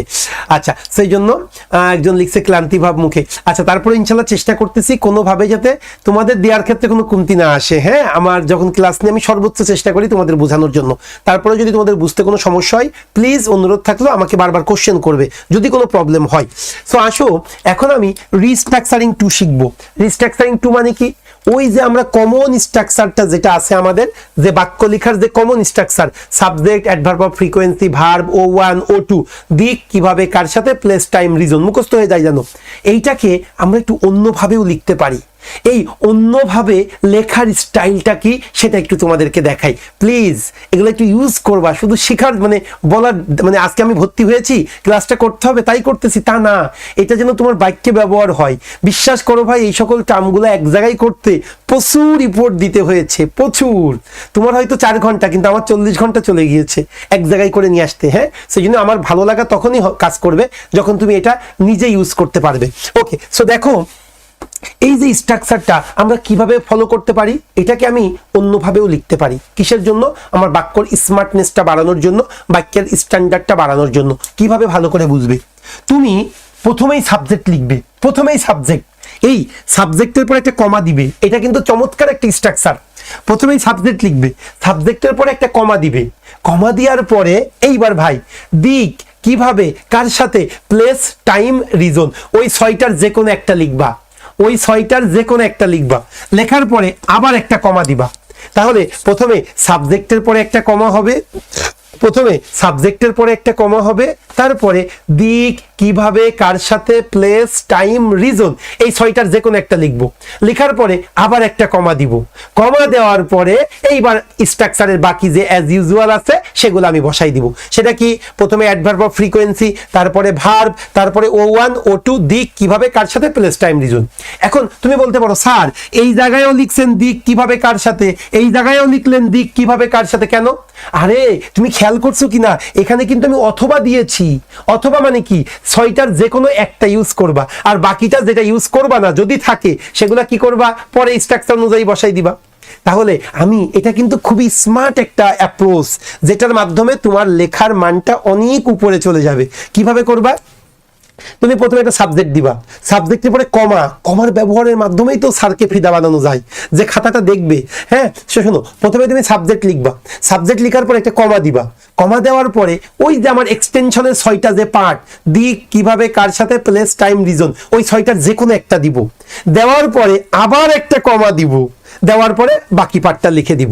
তো দেখো আমি তোমাদেরকে একটা নমুনা দিয়েছি। নমুনাটা কি, এটা হলো আমার সেন্টেন্সের স্ট্রাকচার। ওই যে এই স্ট্রাকচার ফলো করে, এই স্ট্রাকচারটা ফলো করে আমি যেটা লিখেছিলাম সেটা কি, সবাই একটু দেখো। বাংলাদেশ, এটা আমার সাবজেক্ট ছিল। হ্যাজ বিন মার্চিং ফরওয়ার্ড, এটা আমার ভার্ব ছিল। From a developing country to the developed one, এটা আমার ডিরেকশন, দিক ছিল, দিক। এরপরে উইথ আ গ্রেট স্পিড, এটা কি ছিল আমার, এটা কিভাবে ছিল, কার সাথে, with the help of the current generation and government. এরপরে place, at the door step of the world. এরপরে time, over the last decade. আর রিজনটা কি, টু এনশিওর ইটস পজিশন। এইবার ভাই এই যে 6টার যে কোনো একটা আমি সাবজেক্টের পরে নিয়ে আসবো কমা দিয়ে, তাহলে কি হবে, আমার লেখার মানটা অনেক সুন্দর হয়ে যাবে। সেটাই আমি লিখেছি, সবাই একটু দেখো। বাংলাদেশ, এরপরে কিন্তু আমি একটা কমা দিয়েছি। আমি কোন জিনিসটাকে নিয়েছি, উইথ আ গ্রেট স্পিড, কিভাবে, এই অংশটুকু আমি সাবজেক্টের পরে নিয়ে আসবো। তাহলে প্রথমে সাবজেক্ট দিবে, এই শোনো, প্রথমে সাবজেক্ট দিব, সাবজেক্ট কোনটা, বাংলাদেশ। এরপরে ওই 6টার যে কোনো একটা বসাবো। আচ্ছা, বাংলাদেশ কমা উইথ আ গ্রেট স্পিড, খুব দ্রুততার সাথে, has been marching forward from a developing country to the develop, বাকি অংশ সব বসে যাবে ওই অংশটুকু বাদে। এবার আসো না, যে কোনো কিছু, যেমন দেখো না, আমি যদি তোমাদেরকে বলি কি সুন্দর, আই হ্যাভ, যেটা আমি আগে সেন্টেন্সই দিই, একই সেন্টেন্স বারবার বলি, I have got admitted in turning point two complete my bank job preparation. I have got admitted in turning point two complete my bank job preparation. এখন এই স্ট্রাকচার যদি ফলো করতে চাই, কেউ একটু বলবা কি লিখতে পারি? আমি একটা সেন্টেন্স বললাম, I have got admitted in turning point job 8 two complete my bank job preparation. এই স্ট্রাকচার ফলো করলে কি হবে? দ্রুত বলতে হবে একজনকে। আর যারা ফেসবুকে আছো তারা লিখে দেখাও, তাড়াতাড়ি বলো না। ও মা, এটা বলতে পারবে না? I have got admitted in turning point two complete my bank job preparation. যে কোনো একজন আনমিউট করো। ও মা, নাম ধরতে হবে নাকি আমার? কি ব্যাপার, কথা বলো না কেন? আমার কথা শোনা যাচ্ছে না? এবার না বলবা তো, আমি কাকে ক্লাস নিচ্ছি? এই দেখো তো, এরা আনমিউট হচ্ছে না কেন? কমেন্টস করো তো আনমিউট না হইলে। এই আমার সাথে যে কথা বলো, যশোর, মনিরামপুর বাসা, মনে হয় সমস্যা হচ্ছে কেন? স্যার একটু লিখে দিলে ভালো হয়। সেইটা এত দেরি করো কেন? তোমরা কি পাগল নাকি? সময় নষ্ট করাও কেন? এই যে একটু লিখে দিলে ভালো হয়, এটা আমার 2 মিনিট পরে বলা লাগলো। এতটুকু যদি না হয় তাহলে কি করলা? আচ্ছা, সেটা তোমাদেরকে লিখে দিব। সো দেখো, আমি যদি ওকে ওকে ও বলতেছে, আমি একটু লিখে দিলাম, I have got admitted in turning point job 8 to complete my bank job preparation. To complete my bank job preparation. Preparation. এটা কোন স্ট্রাকচারে হবে? এটা দেখে নাও, এই যে স্ট্রাকচার। রিস্ট্রাকচার কোনটা? প্রথমে সাবজেক্ট হবে, তারপরে দিক, কিভাবে, কার সাথে, প্লেস, টাইম, রিজন, ছয়টার যে কোনো একটা, তারপরে অ্যাডভার্ব, তারপরে বাকিটা বসে যাবে। এবার আসো, আগে তুমি নির্ণয় করো আইটা কি এখানে? সাবজেক্ট। হ্যাঁ, আমি যদি একটু কালো কালিতে দেখি, আইটা হলো আমার সাবজেক্ট। হ্যাভ গট অ্যাডমিটেড, এটা আমার ভার্ব। আমি কোথায় আমি অ্যাডমিট হয়েছি? In turning point job 8। কোথায়? In turning point job 8। এটা আমার প্লেস। প্লেস কি করতে? Two complete my bank job preparation. এটা কি আমার রিজন। এখন ওই যে স্ট্রাকচার, এই জায়গায় আমি স্ট্রাকচারটা কি পাইছি? প্রথমে সাবজেক্ট পাইছি, তারপরে ভার্ব পাইছি। এখন আমার এই পুরা স্ট্রাকচার তো সব জায়গায় থাকবে না, আমার স্ট্রাকচারটা তো আমার অ্যাব্রিভিয়েটেড হবে। সো আমি প্রথমে সাবজেক্ট পাইলাম, তারপরে ভার্ব পাইলাম, এবার কি হবে? তারপরে প্লেস পাইছি, তারপরে কি পাইছি? রিজন। এখানে আমি মাত্র 4টা জিনিস পাইছি, তাই না? এইবার তুমি এবার বলো কি লিখবো? সাবজেক্ট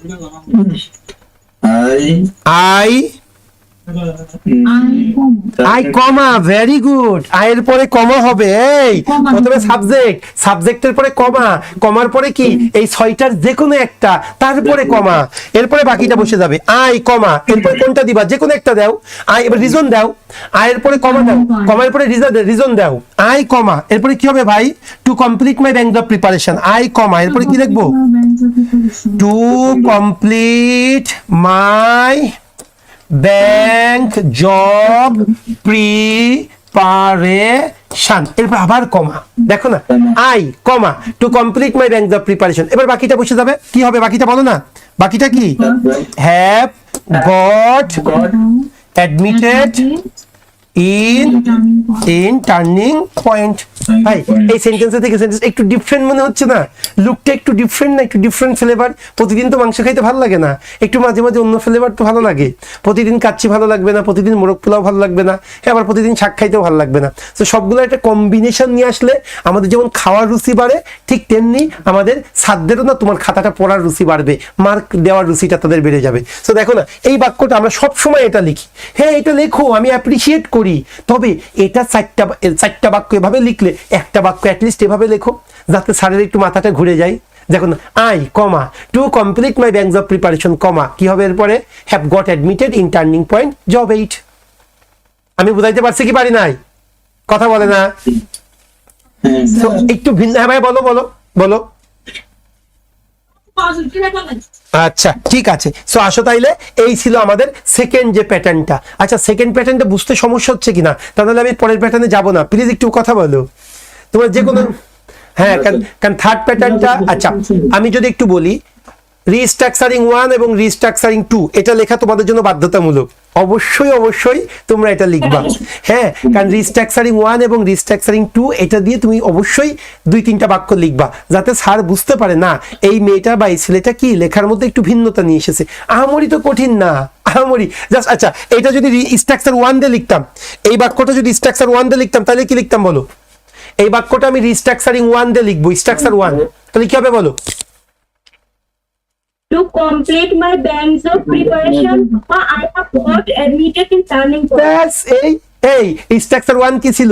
যে ওই রিজন, টাইম, প্লেস, ওই যে 6টা আছে, দিক, কিভাবে, কার সাথে, ওই 6টার যে কোনো একটা আমি সেন্টেন্সের শুরুতে লিখবো, লেখার পর একটা কমা দিব, কমা দিয়ে বাকিটা বসাই দিব। এটা ছিল স্ট্রাকচার 1, রিস্ট্রাকচার 1। আর রিস্ট্রাকচার 2 কি ছিল? আমি প্রথমে সাবজেক্ট লিখবো, ওই 6টার যে কোনো একটা বসাবো, সাবজেক্ট লিখবো, সাবজেক্টের পরে কমা দিব, কমা দেওয়ার পরে ওই 6টার যে কোনো একটা বসাবো, তারপরে আবার কমা দিব, কমা দিয়ে আমি কি করব? আমি বাকিটা বসাই দিব। এটা ছিল রিস্ট্রাকচার 2। এইবার ভাই রিস্ট্রাকচার 3, এটা আমি জোরাজুরি করব না, আপনি বাক্যে লিখতেও পারেন আবার নাও লিখতে পারেন, তবে আমি একটা লেখার চেষ্টা করি। আমি আমার যখন জবের পরীক্ষা দিয়েছিলাম, আমি এই প্যাটার্নে একটা সেন্টেন্স লিখলেও লিখেছি। কারণ কি? যাতে স্যার একটু বোঝেন না মোটামুটি ছেলেটার সেন্টেন্সের মানে ব্রেকডাউন করার ক্ষমতা আছে। আচ্ছা, সো এটা আমি দেখাচ্ছি তোমাদেরকে।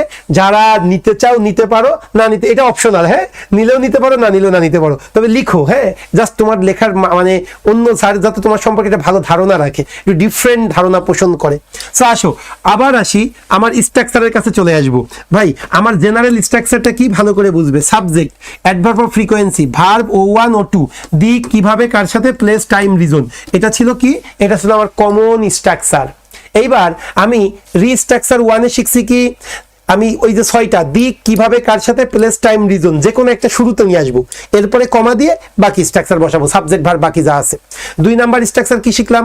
প্রথমেই সাবজেক্ট বসাবো, সাবজেক্টের পরে একটা কমা দিব, কমা দেওয়ার পরে ওই 6টার যে কোনো একটা বসাবো, তারপরে আবার কমা দিব, কমা দিয়ে আমি বাকি যে structure, verb, adverb of frequency, verb, বাকিটা বসাই দিব। এইবার রিস্ট্রাকচারিং 3, ফাইনাল যে আমাদের রিস্ট্রাকচার বা সেন্টেন্স ব্রেকডাউনের যে ওয়েটা, সেটা তোমাদেরকে দেখাই দিচ্ছি। ভাই তুমি সেন্টেন্সের শুরুতেই কি করবা জানো? দিক, কিভাবে, কার সাথে, প্লেস, টাইম, রিজন, এই 6টার যে কোনো একটা বসাইতে পারো। এরপরে আবার কমা দিবা, এরপরে একটা কমা দিবা, কমা দিয়ে এবার সাবজেক্ট লিখবা, সাবজেক্ট লিখার পরে আরেকটা কমা দিবা। ভাই একদম প্যারা নিও না, আমি বলি প্রথমে ওই যে 6টা দিক, কিভাবে, কার সাথে, প্লেস, টাইম, রিজন, এই 6টার যে কোনো একটা প্রথমে বসাবা। এরপরে কি করবা? কমা দিবা, কমা দেওয়ার পরে সাবজেক্ট লিখবা, সাবজেক্ট লিখার পরে আবার কমা দিবা, কমা দেওয়ার পরে দিক, কিভাবে, কার সাথে, প্লেস, টাইম, রিজন আবার লিখবা, লিখার পরে যে কোনো একটা লিখে কমা দিবা, কমা দেওয়ার পরে এইবার বাকি যেটা আছে অ্যাডভার্ব, ভার্ব, বাকি অংশ বসাই দিবা। তার মানে কি? রুল 1 আর রুল 2 একসাথে করেছি। এই রুল 1টা কি ছিল? এই 6টার যে কোনো একটা শুরুতে বসাবো, এরপরে কমা দিব, কমা দিয়ে সাবজেক্ট লিখে বাকিটা বসাবো। রুল 2 কি ছিল? প্রথমে সাবজেক্ট, তারপরে কমা, তারপরে ওই 6টার যে কোনো একটা, তারপরে কমা, তারপরে বাকিটা বসাবো। আর রুল 3টা কি? এই ভালো করে, প্রথমে 6টার যে কোনো একটা, তারপরে সাবজেক্ট, প্রথমে 6টার যে কোনো একটা, তারপরে কমা, তারপরে সাবজেক্ট, তারপরে আবার কমা, এরপরে বাকি 6টার যে কোনো একটা, এরপরে কমা দিয়ে বাকি অংশ আমি অ্যাজ ইউজুয়াল বসাই দিব। সেটা একটু তোমাদেরকে দেখাই, প্লিজ ভালো করে বুঝবে। আর একটু কথা বলি, এটা যেহেতু একটু অ্যাডভান্স লেভেলের ক্লাস, যারা ফেসবুক লাইভে দেখতেছো তোমাদের অনেকের কাছে কঠিন বা মিস্টেরিয়াস মনে হইতে পারে, কিন্তু তুমি যদি ধারাবাহিকভাবে আমাদের এই ক্লাসগুলো করো, আমাদের যে প্রিমিয়াম রিটেন ব্যাচটা আছে, ভাই এই জিনিস কোথাও পাবে না, এটা আসলেই মধু, পুরো মাখন। হ্যাঁ, ওকে, আসো তাইলে কি বলতেছে সেটা আমরা একটু দেখবো। হ্যাঁ, সবাই সেন্টেন্স কি বলতেছে ভালো করে শোনো। আমার প্রথম যে স্ট্রাকচার, এই যে কারেক্ট আমার যে স্ট্রাকচার, এই স্ট্রাকচার অনুযায়ী আমার যে সেন্টেন্সটা ছিল, সেই সেন্টেন্সটা কি একটু যদি বলি, বাংলাদেশ এটা আমার সাবজেক্ট ছিল, হ্যাজ বিন মার্চিং ফরওয়ার্ড এটা আমার ভার্ব ছিল, এরপরে from a developing two the developed one এটা আমার কি ছিল? ডিরেকশন ছিল, দিক। এরপরে ওয়ান, আচ্ছা, এট আ গ্রেট স্পিড এটা কি ছিল? কিভাবে। এরপরে with the help of the current generation and government কার সাথে, at the door step of the world কোথায়, place, over the last decade time to ensure its position এটা ছিল রিজন। আমি যদি তোমাদেরকে একটু লিখে দেখাই, এটা প্লেস, এটা ছিল রিজন, আর over the last decade, sorry এটা টাইম, আর প্লেস কোনটা? এটা হলো প্লেস, আর এটা কি? কার সাথে, না এটা হলো কার সাথে। এরপরে কি আছে? এটা গ্রেট স্পিড এটা কি? কিভাবে, আর দিকটা কি? এটা হলো আমার দিক। এই তো এখন আমি আমার রিস্ট্রাকচারিং 3টা ব্যবহার করব। এই রিস্ট্রাকচারিং 3 কি? ওই 6টার যে কোনো একটা শুরুতে বসাবো। আমি তোমাদের বোঝানোর জন্য, আমি দেখো ওভার দ্য লাস্ট ডিকেড, আমি টাইমটাকে শুরুতে নিয়ে এসেছি। টাইম, আমি স্ট্রাকচারটা কি করেছি সবাই একটু দেখো। আমি প্রথমে টাইম লিখলাম, টাইম, ওভার দ্য লাস্ট ডিকেইডের শুরুতে আমি টাইমটা লিখলাম। ওকে, টাইমের পরে বাংলাদেশ, এই বাংলাদেশ কি ছিল? সাবজেক্ট। আমি টাইম লিখলাম, টাইমের পরে কমা। আমি আর একটু সরাই লিখি কারণ তোমাদের দেখতে মনে সমস্যা হচ্ছে। এই যে দেখো, আমি প্রথমে টাইম লিখলাম, হ্যাঁ, টাইমের পরে কমা দিলাম। ওভার দ্য লাস্ট ডিকেইড, আমি দিক কিভাবে, কার সাথে, প্লেস টাইম রিজন, এর মধ্যে আমি টাইম নিয়েছি, কমা দিলাম। এরপরে কি হবে? এরপরে সাবজেক্ট। এই সাবজেক্ট কোনটা? বাংলাদেশ। খেয়াল করেছো কিনা? এরপরে আমি কি লিখলাম? সাবজেক্ট লিখলাম। এরপরে দেখো আবার একটা কমা। তো টাইম লিখবো, টাইমের পরে সাবজেক্ট লিখবো, সাবজেক্টের পরে আরেকটা কমা দিয়ে ওই ছয়টার যে কোনো একটা, সেটা কি লিখেছি? With the help of current generation and government. তার মানে কি ভাই? কার সাথে?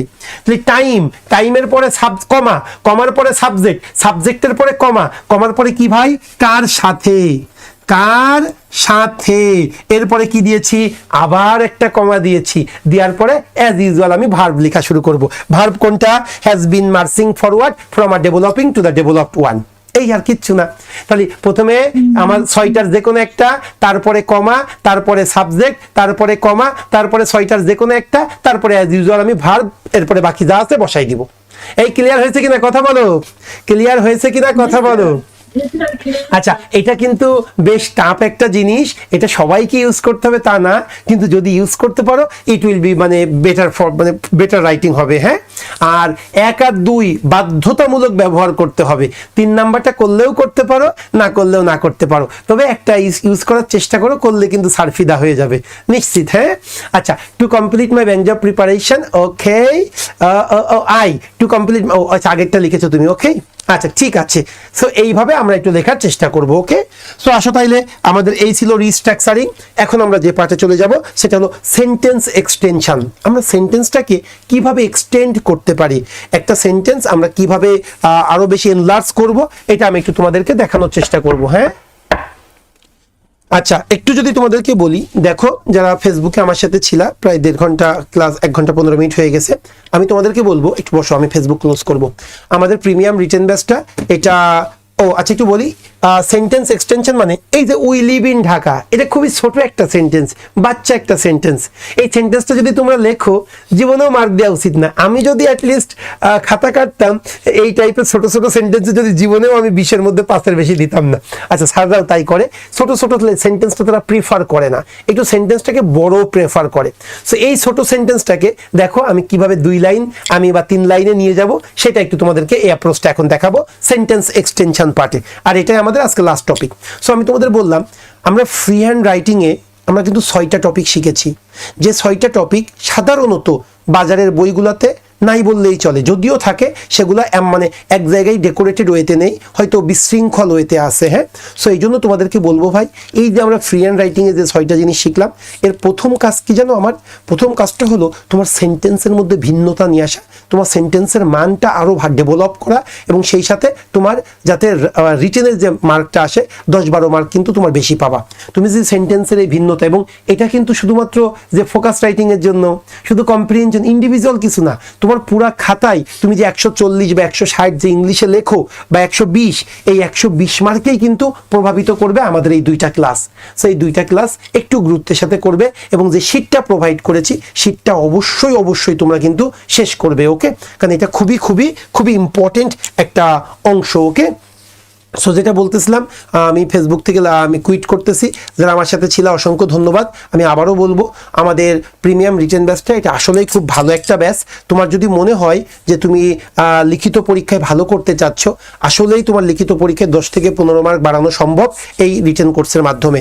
তোমরা যুক্ত হইতে পারো আমাদের এই কোর্সটাতে। এই ব্যাচে মনে হয় ভর্তি বন্ধ হয়ে গেছে, পরবর্তী ব্যাচে আমাদের ভর্তি শুরু হবে। সো ফেসবুকে যারা ছিলা অসংখ্য ধন্যবাদ।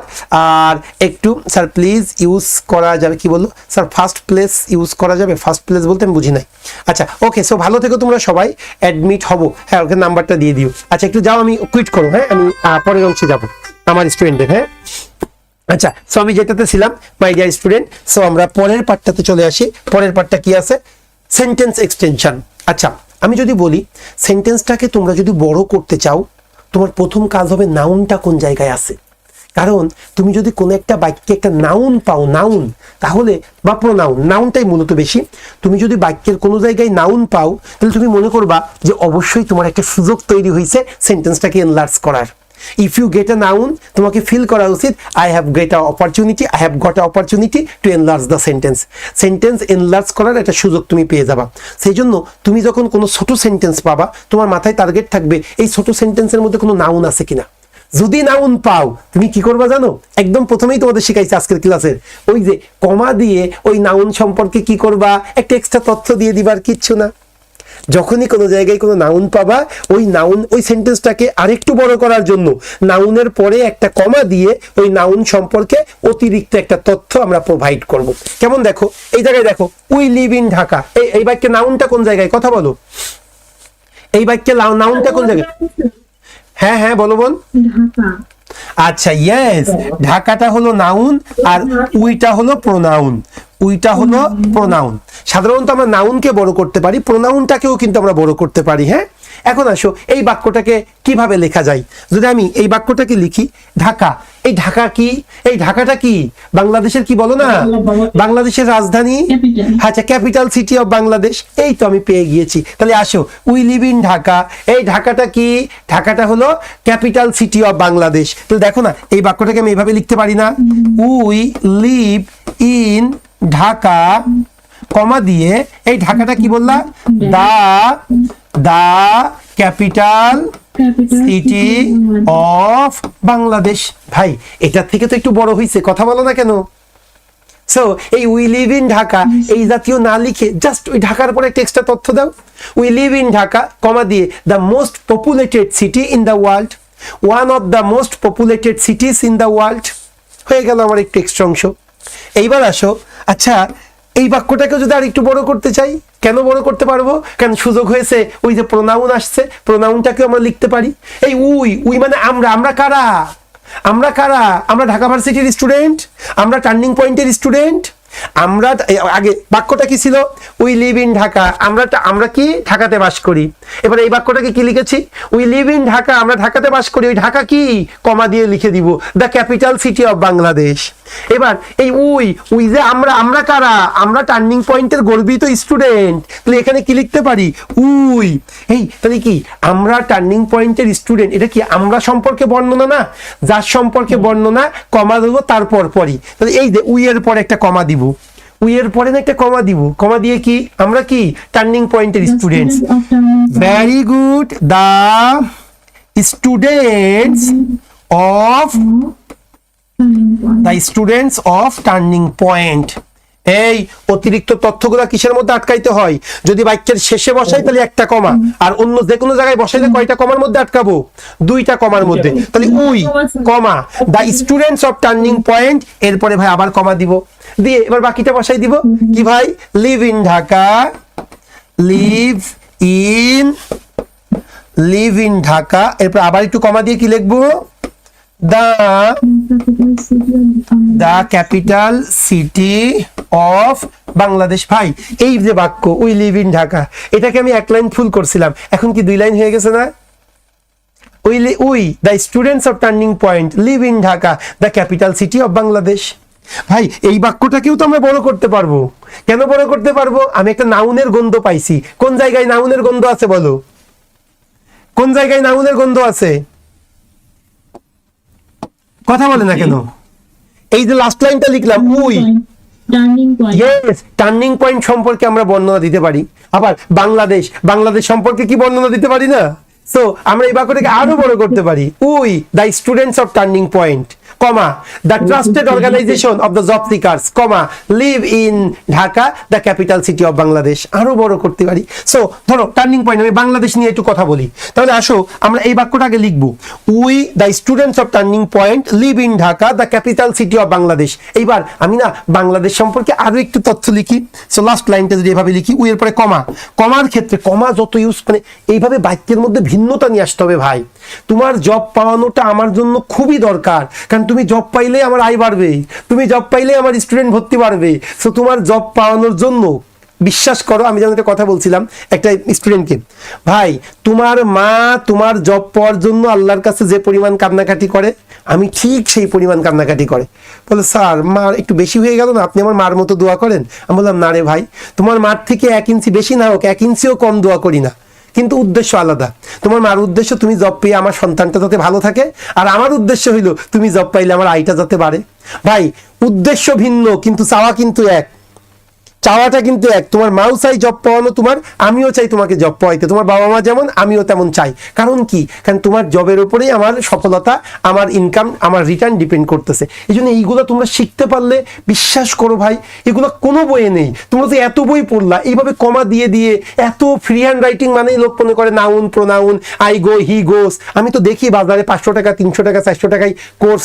আমরা তো যেহেতু আমি অ্যাটলিস্ট বিশ্বাস করি। দেখো আমি কিন্তু কোনো ক্লাসই নিচ্ছি না, তোমার একটা পাগল, তোমাদের সাথে কথা বলতে গেলেও মাথার আমার তার কেটে যায়। এই আমি গত 2 সপ্তাহে আমি মাত্র 2টা ক্লাস নিয়েছি। তোমাদের গত শনিবার ক্লাস বন্ধ করছি, কোনো রেগুলার বেসে ক্লাস নিই না, মাস্টার বেসে ক্লাস নিচ্ছি না। তোমরা কি খেয়াল করেছো? জি স্যার। কেন নিই না জানো? কেন আমার একটা পরীক্ষা চলতেছে, আগে তো নিজেকে ভালোবাসতে হবে, তা নাহলে তুমি কেমনে অন্যকে ভালোবাসবে? আমি আমার ক্যারিয়ার সবার আগে। আমার যখন পরীক্ষা চলে, আমার যখন কোনো কোর্স আমি চালাই, আমার সব সময় আমি পড়াশোনার মধ্যে থাকি। আমি সব সময় কোনো না কোনো ডিগ্রি আমি সাথে জড়িত থাকি আমার, কারণ সেলফ ডেভেলপমেন্ট বড় একটা ডেভেলপমেন্ট। হ্যাঁ, আমি যখনই আমার কোনো পরীক্ষা, আমি কিন্তু কোনো ক্লাস নিই না। লাস্ট ঈদের পর থেকে দেখো আমি কোনো মাস্টার বেসের ক্লাস নেইনি। এই 2 সপ্তাহ মাস্টার বেস, আগামী সপ্তাহেও নিব না। এরপর থেকে আবার আমার ফ্রি, কারণ আমার এক্সাম শেষ। সেই জন্য তোমাকে তোমার বিষয়টা আগে চিন্তা করতে হবে। যে মানুষ নিজেকে সাজাইতে পারে না, যে মানুষ নিজেকে ভালোবাসতে পারে না, সে মানুষ কোনোদিন অন্যকে ভালোবাসতে পারে না। আমি আমার ক্যারিয়ার সম্পর্কে সচেতন, দ্যাটস ওয়াই আমি তোমার ক্যারিয়ার সম্পর্কে টু মাচ কেয়ারফুল। সেই জন্য নিজে আগে সব কিছু ছেড়ে দাও। আমি তোমাকে একটা গল্প বলি। আমি 2017 সালের কথা, আমি তখন সাইফুরসে ক্লাস নিতাম। এখন আমার সাথে একটা এগ্রিমেন্ট করলে একজন অনেক টাকা দিল, আর একটা নতুন কোচিং তৈরি হচ্ছে। হ্যাঁ, এখন সেই কোচিং সেন্টারের মালিক 3 কোটি টাকা ইনভেস্ট করছে জাস্ট 4-5 জনের কথা চিন্তা করে, তার মধ্যে আমি একজন। মিনিমাম আমার উপরে 50 লাখ টাকা সে লগ্নি করছে। আমার তখন চাকরি নাই, আমি চাকরি যেহেতু আমার অনেক টাকা আয়, তো আমি চাকরির প্রতি কেয়ারফুল ছিলাম না প্রথমে। আমার একটা মানুষের কি লাগে, আমি সেই 2012 সাল থেকে একটা মানুষের লাগে হলো সম্মান। আমি প্রতিদিন মিনিমাম 50টা 60টা সালাম পাইতাম। একটা মানুষের লাগে টাকা, আমার প্রতি মাসে মিনিমাম ওই সময় 70-80 হাজার টাকা আয় হতো। আর একটা কি লাগে, একটু মাঝে মাঝে মেয়েরা বলবে ভাইয়া আপনার মোবাইল নাম্বারটা একটু দরকার। সো প্রতিদিন 10-12 জন মোবাইল নাম্বার চাইতো। তখন তো আরও বেশি ইয়াং ছিলাম, সুন্দর ছিলাম। সো যাই হোক, সো একটা মানুষের আর কোনো কিছুর অপূর্ণতা ছিল না। তাই এই জন্য কি আমার কিন্তু জবের প্রতি অতটা কেয়ারফুল ছিলাম না। কিন্তু আমি করলাম কি, সাইফুরসের শেষের দিকে সাইফুর স্যার যখন 4 নাম্বার বিয়েটা করলো, চতুর্থ মানে তার ওয়াইফ যখন 4 নাম্বার ওয়াইফ যখন আর কি প্রতিষ্ঠানের দায়িত্ব নিল, তখন আমাদের বেতন দেওয়া বন্ধ করে দিল। আমি চিন্তা করলাম এক মহিলার জন্য আমার পুরো বেতন বন্ধ, খাওয়া দাওয়া বন্ধ। আমি তখন চিন্তা করলাম না, এমন জব নিতে হবে যাতে এক মহিলার জন্য কোনো কিছু বন্ধ না হয়। তখন চিন্তা করলাম গভর্নমেন্ট জবের কোনো বিকল্প নেই, কারণ গভর্নমেন্ট জবে আকাম কুকাম করলেও চাকরি যাবে না, আপনার ওএসডি করে রাখবে। তো ওএসডি করলে তো আরও ভালো, ধুমায় ক্লাস নিব, এখানে তো টাকা 10 গুণ। যাই হোক, সো এই জন্য ক্যারিয়ারে আপনাকে নিশ্চয়তাটা আগে বুঝতে হয়, নিশ্চয়তা আগে। এমন কিছু করা যাবে না যাতে ফাইন্যান্সিয়াল সিকিউরিটি সবচাইতে বড় সিকিউরিটি। এই সামাজিক দায়িত্ব ফাইত্যগুলো ভোগাস, টাকা না থাকলে আমি কি অফিসে যাবো নাকি টাকা বেতন কুড়ি না দিলে? সেই জন্য আমাকে বুঝতে হবে তোমার ফাইন্যান্সিয়াল সলভেন্সি বলো, সোশ্যাল ডিগনিটি বলো, তোমার লাইফের একটা সেটেলমেন্ট বলো। একটা গভর্নমেন্ট চাকরি অনেক উপকার। হ্যাঁ, বেসরকারি চাকরিও করতে পারো, কারণ বেসরকারি ব্যাংকে যারা চাকরি করতেছে বর্তমানে খুব তারা হাই স্যালারি পাচ্ছে, খারাপ না, কিন্তু একটা চাকরিটা আগে এনশিওর করো। সেই জন্য তোমাদেরকে বলি ভাই, আগে নিজের ক্যারিয়ার। তোমরা অনেকে বিভিন্ন ছেড়ে দাও, সব কিছু দিয়ে পড়াশোনার জন্য 6 মাস টিকে মানে পড়ে থাকো। যা দিচ্ছি আমরা, বিশ্বাস করো ভাই, আমাদের যদি কোনো স্টুডেন্ট রেগুলার কোর্স করে আর আমাদের এই প্রিমিয়াম ব্যাংক জব কোর্স করে, তার চাকরি না হওয়ার কিছু নেই। আর যদি সে একটা টেস্ট পেপার শেষ করে, কোনোভাবেই সে চাকরি পায়নি, এটা বিশ্বাসযোগ্য নয়। আচ্ছা, যেটা আমি বলতে গিয়েছিলাম, আমাদের যে সেন্টেন্সটা ছিল, আমরা সেন্টেন্স এক্সটেনশনের মধ্যে আসি। কোন জায়গায় এক্সটেন্ড করব? নাউন আর প্রোনাউন, নাউন আর প্রোনাউন। নাউন পাইলেই নাউনের পরে কমা দিয়ে এক্সট্রা তথ্য। উই কারা? The students of turning point, comma. এরপরে কি ভাই? ওই যে ছিল লিভ ইন ঢাকা। ঢাকাটা কি? The capital city of Bangladesh. এইবার আমি বলেছিলাম যদি কোনো জায়গায় নাউনের গন্ধ পাও, আমাদের আর বড় করার দরকার নেই, এটাই তো স্ট্যান্ডার্ড সেন্টেন্স। কারণ বেশি রাঙাইতে গেলে তো জিনিসটা মানে বেড অফ হয়ে যাবে, তাই না? একেবারে সুন্দর তোমাকে ডিফারেন্ট আমি সাজতে বলেছি, তার মানে কি লাল প্যান্ট, লাল শার্ট, লাল টুপি, লাল মোজা, লাল জুতো পরে আসবা, এটা তো সুন্দর না, তখন তো জুকার হয়ে যাব। কিন্তু তোমাদের বোঝানোর জন্য যে এই বাক্যটা, আমি এখানে একটা বাক্য ছিল, ছোট একটা বাক্য, কর্নারে পড়েছিল উই লিভ ইন ঢাকা, ওখান থেকে কি লিখলাম? We live in Dhaka, the capital city of Bangladesh. ওখান থেকে কি লিখলাম? উই কি standard, the students of turning point leave in Dhaka, the capital city of Bangladesh. এটা বেস্ট। এইবার বোঝানোর জন্য এই বাক্যটাকেও যদি বড় করতে চাও, দেখবা নাউন কোথায় আছে, এখানে নাউন আছে দুইটা, একটা টার্নিং পয়েন্ট, একটা বাংলাদেশ। তার মানে কি আরো বড় করতে পারবো ওর পর এক্সট্রা তথ্য দিয়ে। সো দেখো যে বাক্যটি এভাবে লিখতাম, উই, এরপর আমি কমা দিব, we comma the students of turning point comma live in Dhaka, live in Dhaka comma, Dhaka সম্পর্কে এক্সট্রা বর্ণনা, the capital city of Bangladesh, the capital city of Bangladesh. এই বাংলাদেশটা কি? বাংলাদেশ কি এই দক্ষিণ এশিয়ার দেশ না একটা? বাংলাদেশ কি? বা ডেভেলপিং কান্ট্রি, কি বলতে পারি, পভার্টি স্ট্রাইকেন কান্ট্রি, দারিদ্র্যপীড়িত দেশ, হ্যাঁ, আর south east Asian country, Asian country, okay, south east Asian country বা এশিয়ান কান্ট্রি, এশিয়ার একটা দেশ। জাস্ট বোঝানোর জন্য তোমাদেরকে, এটা না লিখলে হয়, এটা আগেরটাই বেশি স্মার্ট। তো এইভাবে ভাই আমরা যে লিখি Bangladesh is a developing country, দেখো না তোমরা কিভাবে লেখো, Bangladesh is a developing country. উন্নয়নশীল সম্পর্কে কিছু আসলেই 80% student Bangladesh is a developing country. এই বাক্যটাকেই তো কত সুন্দরভাবে লেখা যায়, এই Bangladesh is a developing country, এটাকে এইভাবে লেখা যায় না, বাংলাদেশ কমা, যেটাকে 1971 সালে হেনরি কিসেঞ্জার তলাবিহীন ঝুড়ি বলছিল, Bangladesh comma bottomless, which was called a bottomless basket by Henry Kissinger comma, দিলেই তো হয়ে গেল। Bangladesh comma a bottomless considered, সুন্দর করে Bangladesh comma considered as a bottomless basket in 19 after the independence of 1971, এরপরে কমা has is a developing country, is now a developing country। So এটাকে এইভাবে লেখো। হ্যাঁ ভাই কি বলতে গিয়েছিল বলো, কে একটা কথা বলতে চেয়েছিল না কেউ একজন?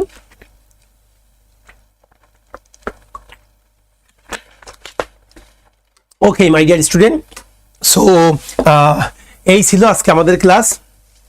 আশা করি আজকে যে তিনটা এবং গতদিন যে তিনটা জিনিস শেখানো হয়েছে, বিশ্বাস করো ভাই এই 6টা জিনিস মনে করতে পারো। এটা হলো অর্নামেন্টস, খুবই মানে এটা হলো খুবই দামি অর্নামেন্টস, তোমার নিজেকে সুসজ্জিত করার জন্য খুবই দামি কোহিনূর টাইপের অর্নামেন্টস। সেইগুলো অবশ্যই তোমার সেন্টেন্সে দিবে। আর একটা অনুরোধ থাকলো, তোমরা যখন কোনো পত্রিকা পড়বে, যেমন আজকে একটু দেখাইতে পারলে ভালো হতো, এখানে যদি ডেইলি স্টার একটা পত্রিকা দেখাইতে পারতাম, প্রত্যেকটা আর লেখাতে তুমি 20 লাইন পড়লেই দেখবা এর মধ্যে অবসম্ভাবীভাবে 2-3 জায়গায় আমি যে 6টা জিনিস দেখিয়েছি, এই 6টা জিনিস তুমি পাবা। আমি মূলত পত্রিকার উপরে বেস করে এগুলো তৈরি করেছি, হ্যাঁ। সেই জন্য এই টার্মগুলা শুধু পড়লে হবে না, তোমাকে দেখতে হবে, আগে নিজে পড়তে হবে। মানে তুমি তো শীটটা শেষ করলা, এইবার তুমি যখন পত্রিকা পড়বা বারবার যখন তোমার চোখের মধ্যে থাকবে, ও এটা তো ডিরেক্ট পাস্ট পার্টিসিপল, ও এটা তো ডিরেক্ট ভার্ব আইএনজি, ও এখানে তো এক্সটেনশন করছে, ও এখানে তো অ্যাপোজিশন হয়েছে। সো এটা যদি তুমি বুঝতে পারো তাহলে দেখবা ওই জিনিসটাই তোমার লেখাতে আসবে, অন্যথায় কিন্তু আসবে না। সেই জন্য এখন থেকে তুমি যদি কোনো ইংলিশ পড়ো, পত্রিকা হোক বা আর্টিকেল হোক বা কোনো কিছু পড়ো, তুমি একটু খেয়াল করবে এই জায়গায় ডিরেক্ট পাস্ট পার্টিসিপল ব্যবহার হয়েছে কিনা, এই জায়গায় ভার্বের সাথে আইএনজি ব্যবহার হয়েছে কিনা, এই জায়গায় এটা ব্যবহার হয়েছে কিনা, এটা একটু প্লিজ দেখবে। ওকে, সো কারো কোনো কথা আছে কিনা?